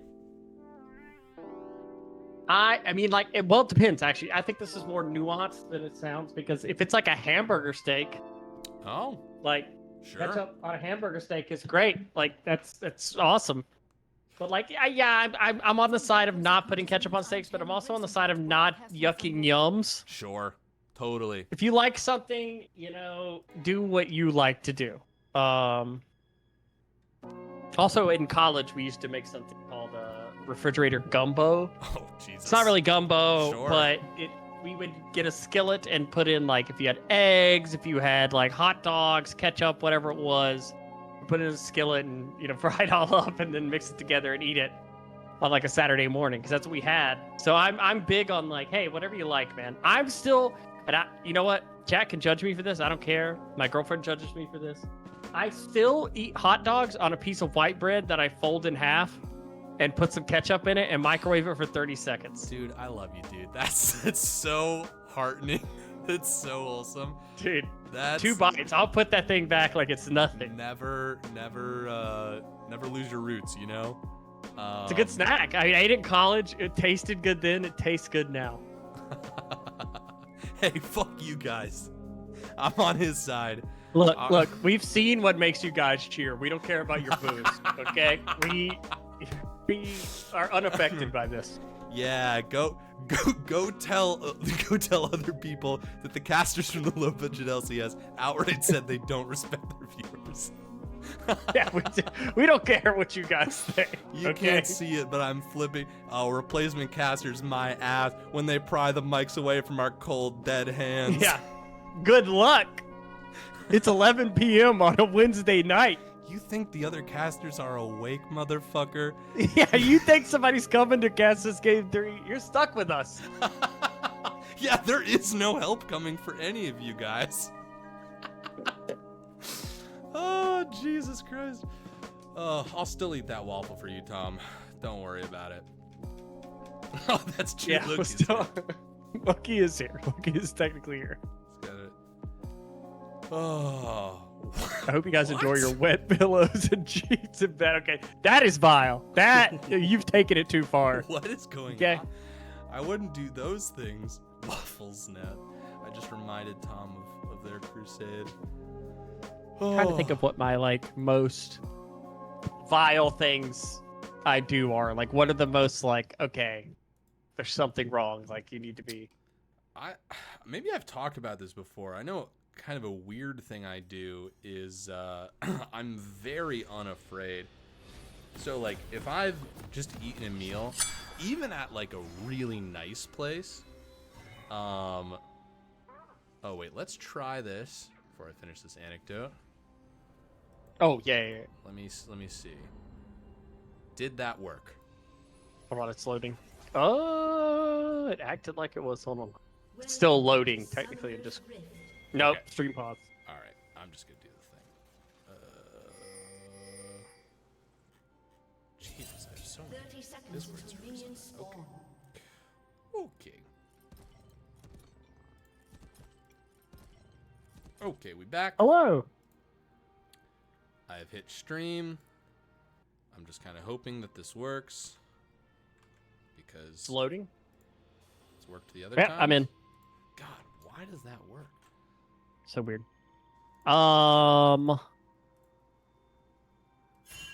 It is going to be the Victor bot. Okay. Oh yes. Okay. Veggie is Kale mid. Okay. Wow. Insanity. These Don't forget the other team. I think the other team is also not. Yeah. Yeah, that wasn't the case last time though, right? No, I think Wait. the other team was fine last time. Ooh, a little bit of level 1 action there. Okay. Perfect. I will wash my hands in a cup of water if I'm just... Oh my god, a hook lands right away. Prismatic going in. 3 silver bolts. Going down to half health. Ricky Roundhouse really wants to finish this off, but now Prismatic has taken a chunk of damage here. As it looks like that trade actually was in favor of Imperial. Yeah, the damage spread across 2 people definitely there. The one thing to note is Victor does get start the game with double potions because he gets the door and drink start. So a little bit of extra sustain there. I imagine the early game was not going to be very fun. No. For the side of Buy Our Food, their comp. Oh, yeah. There's one example. That is First Blood over there. What a way to grab momentum. Just right away Yeah. getting First Blood. Yeah, we did have a long break in between games too. That does help settle the nerves. Get back in. And if you are on the side of Imperial Legion, you say, "Hey, we won game 1 pretty handedly. Game 2 was incredibly close. We did a lot of good things. They scaled on us. You can get into game 3 and tell yourself like, hey, I still feel pretty good about it. You know what I mean? I still feel like we're in good shape, but ultimately you got to play the game on the Rift, and it's triple scaling again. They will be strong in the late game. Good trade there out of Reaper. I don't know what will happen to me physically if this game goes down. Oh, but Baljeet is in trouble right here. Wait a second. Flashing forward. Wait, they actually won? Oh! Is Baljeet... Oh my gosh. Baljeet does go down, expending a flash for it too. They kind of got minion blocked there. I don't know if you saw that. There was kind of a stutter on the minions. Yeah, a little bit. Cat pointing out they'll have no physical damage in the late game. That is true, but I don't know that it matters because there's no tanks on the other side. There's no one who's really going to stack a ton of MR. Because Gwen is not going to, obviously Aurora, Sivir are not going to, Rakan is on a support income, and Trundle will be able to steal some resistances. So Trundle's really the one you would worry about there. But if you get to the hyper late game against, you know, the Victor Thresh, it is hard for Trundle to move and fight. Yeah. What do we think about this? Obviously, like some cons here are that Victor APC, you know, I don't know, might maybe struggle with mana and some stuff like early on here. Oh, Pickle. Oh, Frank, once again, they've been great about this gank. They pulled it off literally every single game. Frank has run up there and has been first gank, first true gank of the game has been in top lane. Every single time, I think. Unless I'm wrong. Yeah. And the wave is bouncing away. Oh my god. Right now, Ornn does it. It doesn't matter that the wave's bouncing away if you just solo kill the lane. So that is huge. That is a massive win on their side. Also, when you are in the scaling comp, getting any kind of early lead matters a ton. And Ornn up there in the counter matchup against the Gwen, getting that solo kill means so much. Not quite able to get that wave in, so we'll want to call Sejuani up here probably to reset this.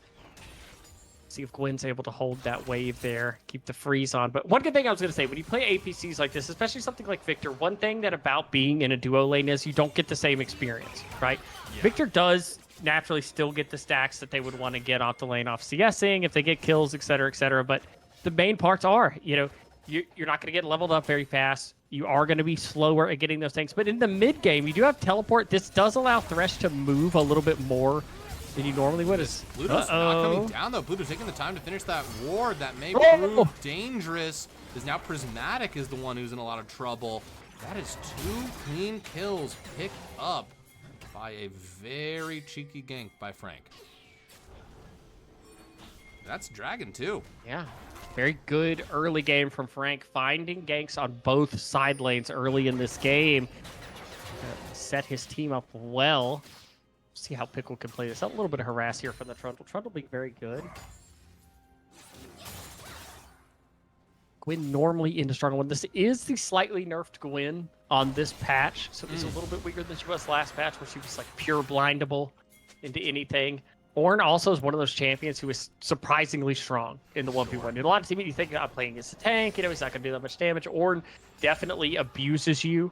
Once you fall behind, he has a lot of tools to harass you and things like that. So you have to be careful. Now in the bot lane, this is a flashless Victor into a Rakan with flash, so you have to be very careful in this lane now. Meanwhile, Kayle does tick over to the 6 in mid lane, does get that range, becomes a lot easier to farm, and has kept up with Aurora in farm, which is big for Kayle. A lot of times, you know, it's like, it doesn't really matter with Kayle how the fighting is going, as long as you can get to that level 16 and you're not falling too far behind.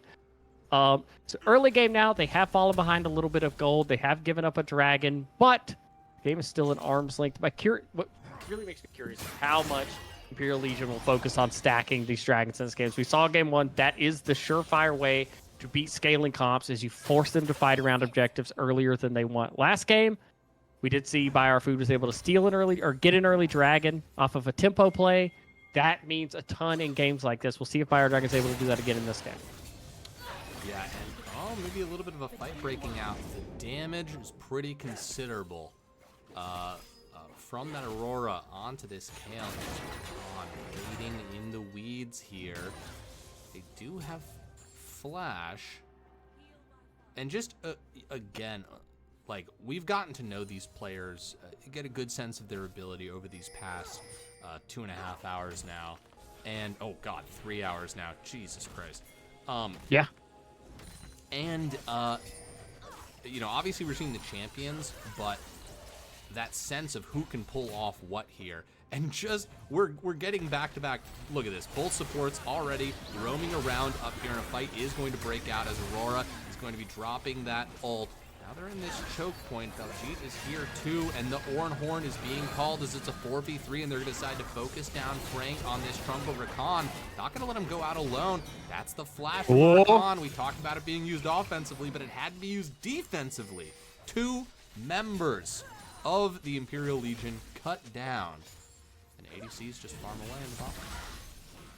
Yeah, I mean, that is huge. When you're scaling up, it's a great roll-up. They're able to make that play. Gwen is not on the map to counter that Ornn coming out of base, able to make that great ult play there. And one nice thing is when you have the Kayle, it is so different to playing things like the Veigar. You know, Veigar's a lot about zone control and setting up a combo, where Kayle is a lot more about, you know, getting auto attacks on the champions, kind of stacking that up, playing slow in the early game, right? But you get that safety of the ult at level 6, and they're confident in that play because they know their Ornn is ahead. They're able to play off of just CC there. And like we said, it doesn't really matter if your damage profile is split, so long as the enemy team doesn't have anyone that's hyper tanky. You do have the level 6 on the Trundle there, but who does he ult? Does he ult the Thresh to get resistances? He's not really going to get anything off of the Kayle there. Could ult the Sejuani there, but like I said, Sejuani only has health right now, so there's not a lot of resistances stacked up on her to take. Yeah, that's a really good question, Aurora. Doing her best to be a little sneaky. Frank is coming. Nice. Smite down onto Pluto. Run away. All right, and listen, Nice there. these are players who've been playing for a long time. They're probably pretty tired right now, but the ganks have not slowed down. They're still sticking to their game plans. Yeah, and ganks like that are much more beneficial for the side of Buyer Food than they are for Imperial Legion, right? Because a gank that just buys space for Kayle and allows her to farm an extra wave is massive. Whereas on the other side, Imperial Legion want to find those kills. They want to find that early lead so they can keep on stacking dragons, right? They want to keep that pressure on the map. They don't want to let this Kayle farm for free in the mid lane. So right now, I think if you're on the side of Buyer Food, you're feeling very good. You're close in gold. This next dragon will mean low. A little bit of scrapping there. Ornn is already on his first item, so is Kayle. That is massive. Yeah, they've got to be really, really happy about that. Oh, Aurora going up, seeing if they can do a little damage. But she looks really comfortable on this Kayle. We saw with that early flash that this must be something they're an old hand at. This isn't something they're just picking because it scales. This is a champ they picked because they really know how to operate. Yeah, and it says a lot about Vegeta as a player, being able to, you know, change up this playstyle. Even though they're both scaling, they don't really operate, so got to be careful here, though. The Aurora does have a lot of burst. Now he's got the ult, he's going to come down. Let's see if he can get the damage. Pull it off, Baljeet, very good, but now can you kite out Frank? We haven't seen Pillar used just yet. Slow. Oh. Wait, did we see Pillar used? Did he Pillar Maybe early? And maybe... Huh. Good play there. Baljeet gets out of that, and that's huge. That's a solo kill there. That's going to mean the Kayle does lose the flash, but well, they have priority on the dragon. There is no teleport on the Kayle. The Aurora is spawning here. 3v3, very spooky. This is only second dragon, so not the end of the world, but oh my, teleport in. Ornn is coming bot. Ornn is coming bot. Let's see, does he have the Ornn Horn? Yes, and he's going to call for it right away. He's going to get a knock-up only on one member right there, and the fight's going to continue as Ricky Roundhouse is still alive. You've got the APC capable of dealing some damage, but 3 Silver Bullets doesn't care where the front line is. You're going to flash forward and take out the back line. And now Ornn, oh, going to get a return kill, and it's a little spooky to chase down an Ornn like this. Oh my god. Oh my god. Getting the knock-up. The Aurora is gonna go down. Baljeet has come all the way back from base and gets another kill on the mid lane. Game 1, pretty decent pace all the way through. Started to pick up pace. Game 2 starts really slow, gets to a fevered pitch. Game 3, pretty much a fevered pitch right away. Yeah, Gwen gets a lot of gold there too. Triple plates on the top lane for the Gwen there. Gets to push in those waves. Does have the TP now. You see Victor TPs to the top side, and they are looking to get this dragon off of the tempo of that play. They got the later kills, so they are first on the map on this, and getting this dragon, we talked about it, that is huge. The gold swing, though, is very much to the side of Imperial Legion right now. They do have a 4-0 Sivir. Incredibly strong in this game, so it will be like previous games where one team has the gold lead, the other team has the scaling. Who is the one who can come out ahead in this? Another It'll be a frag. beautiful trade. A story that we've seen before play out over this series. And listen, I'm calling it now. We're not going to do an interview just because of the time. But if we were, a question I'd have is, like, is this Kale, like, how much experience does Baljeet have on this Kale? Because he looks very, very comfortable kiting forward into this fight. He knows he's got allies, but even in the solo kill we just saw in the mid lane, that just came from a real supreme understanding of the champion. Yeah, not afraid at all. Both teams, honestly, looking very good in this. It's punch for punch, constant. Yeah. He is getting pressured again there. Yeah, this is, these are two really evenly matched squads, quite frankly. I do like, this is kind of the flexibility of the comp, is they're able to put this Victor top lane. They're able to rotate it up, has the teleport. Victor is a champion, very fine playing in this, and they want to set this up. The Ornal is coming. Yes, indeed. Oh! Pluto dropped the ult as well. God, everyone just so close together right here. Health bar's dropping, but it is coming out on the side of the Imperial Legion as they try to chase down Pluto. Oh, one turret shot. Not It's enough. a dangerous dive. I don't think the Ornn got the ult hit. No. I don't think I'm not sure what happened, but the Ornn didn't go through, and that is another big swing in gold now. 3K gold lead. It's going to earn him the Rift Field. Kale is going to get some alone time on the bot. Actually, I take that back. There is a teleport coming out to halt that. Kale is level 11, so she is part of the way. She now has the waves on her auto attacks once it stacks up. Level 16 is really the I'm Kale and I cannot be stopped point. Mm-hmm. But there's a long gap between 11 and 16. That is a lot of experience to be gotten there. And does have the gold, is strong in this game, but right now the driver's seat is fully on the side of Imperial Legion. They have the gold lead, they have the strong Sivir. Their top side also, this Gwen has fully recovered now. CS lead, got the plates, got a kill in that fight, is fully back in the... Oh, yeah. And I mean, they got this Rift Herald, and how big have these objectives been in this series? I mean, both teams really making them a priority. And once again, we find ourselves at 1-1 on Dragons, and I'm sure we're going to see a lot of fighting around these bits. Yeah, and here goes this Rift Herald is going to take the mid tower. That's more gold into the pocket. Aside for Imperial Legion, that is the feats, I believe, also, yep, taken there for Imperial Legion. God. See, Kale is level 12, and now in that big trading, Baljeet. or also does her own damage. 2 turret shots. I don't know. Catch it unafraid. They drove the Rift Herald to the top. I love it. We'll go down, but, you know, it didn't make it here. I For can what it's show worth. you. Just That's a my go-to classic. karaoke song. Is it really? Yeah, I love it. Yeah, that's getting someone else to do that with you is, you know, top 10 karaoke moments. Smart idea. All right, Kale level 12. We're on Kale watch. Kale Yeah. level 12 now. As Four far more as to go. I'm concerned, that's one of the major clocks of the game. It is, and you know, the Nexus instantly explodes at level 16 Yep. once Kale reaches it. So you have to be ready to win on the next 4 levels. That's what I read. Kidding. Do you remember? You've played League for a long time. Do you remember the Lee Sin Champion Spotlight? Remind me. It's the April Fool's one where it shows Lee Sin kicking a champion into the yes. Nexus and it explodes. Yes, I do remember that. It's like, wait, what? Like, he does what? Oh, Oh, Baljeet, can you pull off a 3v1? Looking a little difficult. Ornn solo kills in the top lane, though. So it is a cross map 1-for-1. Balance and all More resources. Yeah, more resources put into the bot side, but also there's a dragon spawning in the bot side. So that makes sense. Question now is, do they opt for anything here? Belgium's not up for 20 seconds. We'll be up with teleport when that's spawned. That's a lot of damage. Wow. Onto the Sivir there to start that out. That may actually change the layout of how this dragon is played out. Also, there is a TP on Ornn, but he has not based yet, is low in that top lane. Good poke here from the Victor over the wall. Gravity Well is down. Okay. Kale is going to TP into the bot lane. They look like they want to play on this.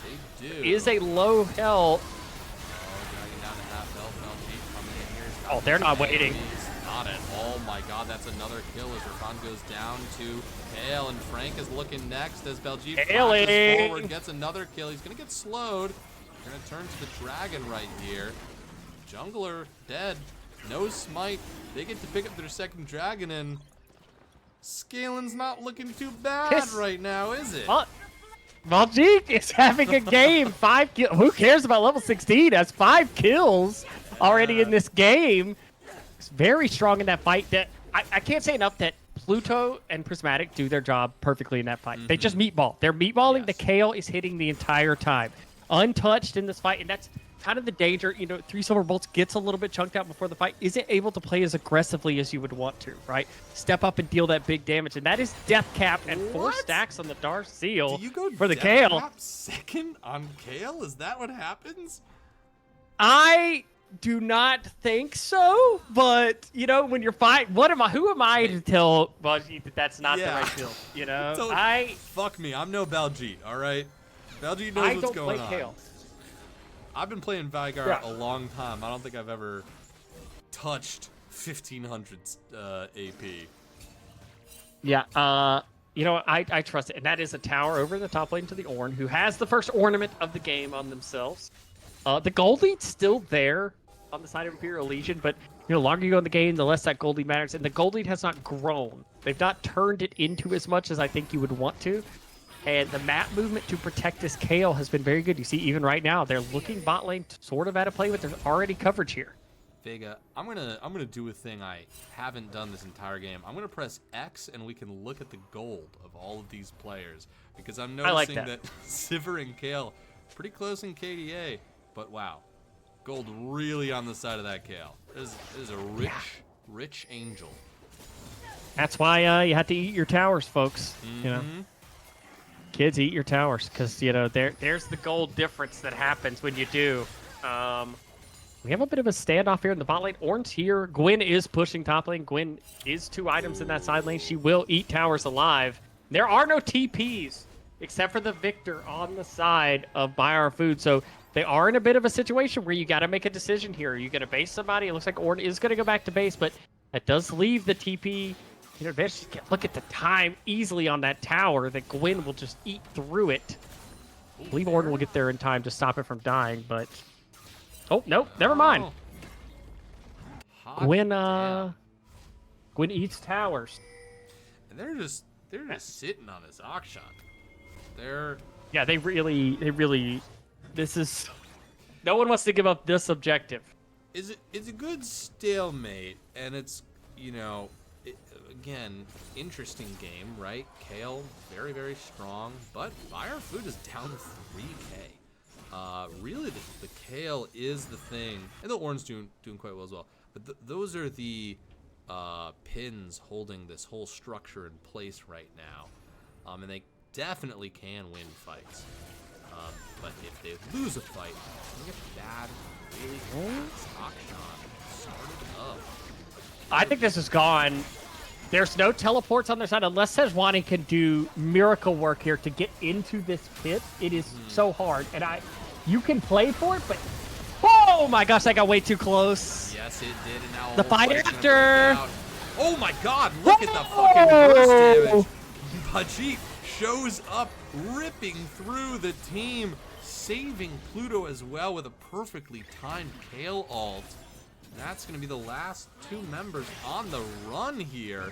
Oh, that was a slow. That was a slow. That was a knock-up. 4 for nothing as an incredible choke point fight materializes for Buy Our Food. Beljeet. So strong. That ult from Kale doing so much damage, but also the time it buys. The person they're trying to burst down to continue this fight just gets those extra couple seconds of free life. That will be a tier 2 in the bot lane. More gold over. Dragon spawning in less than a minute. And right now, you have to pick up that is also the shutdown on 3 Silver Bolts that got collected in that fight. Victor also getting a double kill there. As you know, Victor's passive. You get bonus stacks when you get kills and assists, so that helps upgrade his abilities even more. when it rains, it pours right now, and that is the gold lead also. That's about a 3K gold swing? Back to the side of Buy Our Food. 4K gold swing. They were down by 3. Yeah, so in pretty good shape right now. Kale does get the upgraded item from the Ornn. Decorating the tree with all the ornaments now. Absolutely, and we're just going to, again, now that I've learned this one trick, I'm going to do it again. We're going to look at everyone's wallets after that pretty big fight. Yeah, the Kale... I will say, if you look at it, it is the Kale. The game is the Kale right now. The Kale is the majority of the gold. Even the top lane, you look at it, they're within 50 gold of each other. Yeah. Okay, Gwen is opting into the split push here. It looks like they are posturing to fight this dragon, but it is so scary with how strong the Kale is right now. Look at this flank that could happen, though. We've got the Rakan and the Aurora on that back end there. Having been spotted, blue team is going to get it. Buy Our Food pulls it out. Frank in a lot of trouble. Another kill. Going over to Baljeet, who is level 15 after that scrub. One more level. They're almost there. Mm-hmm. Gwen does get a little bit of the push. That's the mid-tier one. Just deleted off the map there. Dog. That is... That kill hurts. Yeah. That kill hurts quite a bit. It just looked like Imperial Legion was a little bit disjointed on what they wanted to do with the dragon. Did they want to fight? Did they want to pick that, you know? And then Trundle, unfortunately, he's a dashless champion. You know, once he gets slowed, he doesn't really have any tools to get out of there. They do pick up a bot tier 1 that is some much needed gold for them. They do almost have a 3-item Sivir. You know, we don't want to sleep on the fact that Sivir can deal a ton of damage in the late game, right? If a fight is front to back, she can kill. 100%. I have no doubt that 3 silver bolts will be finding a great hook right there. Baljeet and Prismatic. A little bit of a tricky fight right here. They've still got ult, maybe doing that a little bit early as 3 silver bolts is able to out-kite them. And this is what we're talking about. Incredible positioning from the Sivir right there as they do kill the big boss. And now most of the gold is gone. And Baron is Another up. frag. Imperial Legion find their way once again back into this game. Yeah, huge shutdown. Kale uses the flash there also to try to make the play onto Sivir to kill 3 silver bolts. They're able to live that out. That is huge gold back over, puts them back in the gold lead there. It also takes a big tool out of the toolkit, right? Kale has no flash now. If you are able to find a Rakan engage and burst her down, you know, there is no flash to escape that. They're able to retake some of the vision control, able to get some more in this area. They're not going to go for the Baron. I think Sivir a little bit too low for that, but that's huge for them to be able to make that play and be back in this game. They did have the feats from earlier, and we do see the Aurora starting to tick over into some of that big burst damage, but Kale gets the Blighting Jewel on the base. Have to see if they can repeat that play.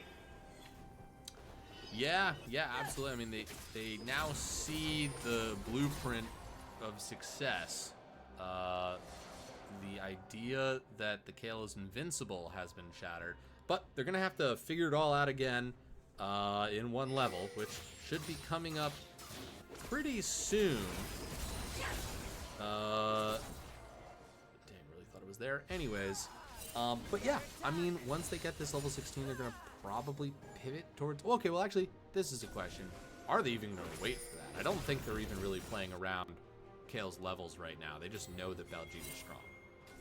Yeah, I mean, when you see them stacking on the mid wave with Baljeet, normally if you were hard trying to get the level 16, you'd say like, hey, Baljeet has to be in a solo lane. They have to be trying to get that EXP. But it seems like right now they just feel like the Kale is strong enough for it not to matter. Frank is poking around in here trying to get vision. They do get the mid lane prio off of this. Ludo. Looks like they're just going to force a play. Yeah, hold on. That hook actually doesn't connect with anything. The Ornhorn is going to go through, knock up 2 members. The fight continues, but it is Sejuani who is blown up right there. And look at that. Aurora, not even part of that fight. Aurora's coming around the end. That's the ult drop right there. Baljeet is able to kite their way out. We're seeing a lot of AoE. The Rakan does tick down. That kill goes to Thresh right now, but look at 3 silver bolts positioning as Baljeet trying to find an angle on the top side of that fight. Truly Reaper pulling back. Frank pounding down the Victor, who goes golden right here, and they're going to try and collapse. A very nice flash and a knockup that saves them by the Ornn, and look at Baljeet, the hero. The Angel arrives, level 16, helping clean that fight up. Devastating. I cannot say enough about how well Truly Reaper has played in the series. I mean, that fight right there, Baljeet's not really able to deal the damage till very late in the fight. And Truly Reaper just buys the space. Just does such a good job being in the middle of that fight, not letting, carries get huge plays there. Baljeet's behind this. Pickle, be careful. That was a classic trap. Yep, good job by the Orange, just laying it out there. Piece of meat saying, hey, I'm here, I'm a tank. You kill tanks, it's Gwyn. And then there is a sneaky Kale still hanging around for the play. Only 2K, the actual gold, separates these teams, but Soul Point is on the table, 14 seconds, and Baljeet is looking pretty fucking scary. We got Ornn upgraded items. We're on 4 items. We've got a needlessly large rod in the pocket as well. Extremely close to full build. Most gold in the game. Baljeet is the player to beat right now, and if they can take him out, well, they can... Oh, are they going to flip her Baron? I don't know if they have time. Dude. So fast. Yeah, they're this rightfully pump just... does so much damage. Yeah. And this is the other interesting thing about Fearless. Oh, Frank. It's really smart. And it's a big butt. Really smart not doing that last auto. Just gonna turn on. Now, Frank has made a hero play before, but that was on a pretty different champion. That champion could get over walls really easily. This one has a blast cone and a flash. Frank has flash. For it. They're not able to pull it off, but the fight is going to kick off here. The fight doesn't look awful yet. No, it doesn't. Prismatic goes down. Sejuani ult actually whiffs right there. That's the Kale ult used on Truly Reaper. Baljeet into the back line, but the damage is coming through. And what's going on, folks? The script has been turned on its head as Baljeet has been taken out, and Pluto's going to get chased down. A 3-for-1, maybe more. Frank has the wherewithal. And this, oh my god. Well, hold on a second. Ornn, pretty scary. Nice spell shield. Nice. I'm sure they get it. Okay, they do get it. Vega, walk me through that fight. What do you think turned the tables like that? Because I think Rakan is able to get a really nice charm in that fight that delays long enough for them to one-shot. The Trundle ult is massive in this game. When Sejuani goes into the front line, it's very easy for Trundle just to pop the ult. They nuke the Sejuani, and we said it. Sivir is 3.5 items. She does a ton of damage on the backside if she's untouched. And yes, the Kale is very strong, but the Kale ult doesn't really hit any priority targets when it falls down.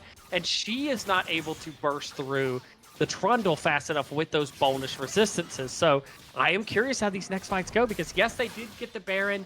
Yes, they get the bonuses from that, but only one person escapes with it. And now you are at a point in the game where Sivir scaling is not a joke. She does a ton of damage. God. Right, but they do have the Baron on Victor. Victor is going to push down. Also, hi, Luffy. Oh, hey, Luffy. Oh, someone look at you don't know said hi hours ago. Hi, someone you don't know. I saw that you just followed, which is kind of crazy because I thought you were following. Maybe that's a different account. Maybe that is someone you don't know. But like the sentence, someone you don't know, not the name. Yes. Yes? Okay. They do have Soul also. Something that kind of happened during that. They did get Soul. I am curious. They should be able, with the Baron on one person, as long as they are grouped like this. This is when it doesn't really matter. As long as one person has the Baron to Baron the minions, it's fine. Yeah. But again, they have to be kind of careful. We saw last fight kind of how it was. One big thing also, but he did not have Flash in the last fight. Does have Flash for this fight. Because a little bit of extra safety. You know, you can play a little bit more aggressive when you have that Flash to reposition. We'll see, though. The Victor also on 3 items now. Very strong. Ornn has upgraded ornaments on everyone. So that is worth a lot of money. What is the play here? We have 3 minutes on Elder, 3.5 minutes on the Baron. I hope we... Well, I'm not going to say I hope, but I would think we do not get to that point, but you never know. Yeah, I mean... With these two teams... with these two teams, again, exceptionally even. Literally everything that's done, a counteraction seems to come into existence. Nay, but a moment later on. I mean, you know, if I'm either of these teams, I think you've kind of got the same plan. You're waiting for an important objective to show up. You know what's important to the other teams. Both these teams have been hounding these objectives, and you're going to try and pin the enemy team against that objective. I mean, we've got a lot more. They've been listening, Vega.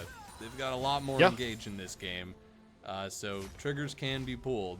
So I don't imagine that we're going to be getting to the uba late game, but some of these champions one would already are in the late game. Yeah. 4. Yeah, I mean, we are. It is 6-item Kale. She has the Banshee's Veil now. She is full build. 5 items on the Sivir plus the upgraded boots. She's gonna hurt a lot. We're at the point where either team could realistically win a fight. If either carry gets to free hit and is unobstructed, it can be a very easy fight. And right now it's about wave management, right? You know, how are you setting up your waves to be able to make plays? What are your priorities? It is a minute and a half on this Elder Dragon. Do you have a nice cheeky ward in here that has not been spotted, and I don't believe will be spotted on the back side near that blue. That blue ward there is actually spotting the movements in this river. Yeah. That actually is a huge ward. It was not swept out. They think they are moving unobstructed here. They do not know that that ward is there. But vice versa, there is a ward over this wall. They should suspect there's vision in the jungle here. They did see them walk in. Oh, wait, they got to pull. That actually does let that go in. There is no Ornn. Ornn is not TP'd in yet. Absolutely. Baljeet over the wall, though. Doesn't seem like they're willing to cross. That's two. That's two dead. Oh, my God. That's 2 dead. They go over the wall, and now Ornn trapped on the other side. Baljeet taking so much damage. That last Gwen ult. Nice. Oh, my God. They get him. The Kale ult was That's used. the Elder. What is going on? What is going on? How do these teams keep creating these situations? Incredible. Incredible. Another clapback. This is like a weird Bizarro game where the Kale is like the really strong early game champion, and then we get to late game, and now the Kale is struggling. Oh, it's so very weird. Right. So it's right, very weird. So true. It does feel like that. And, I mean, good point from Luffy.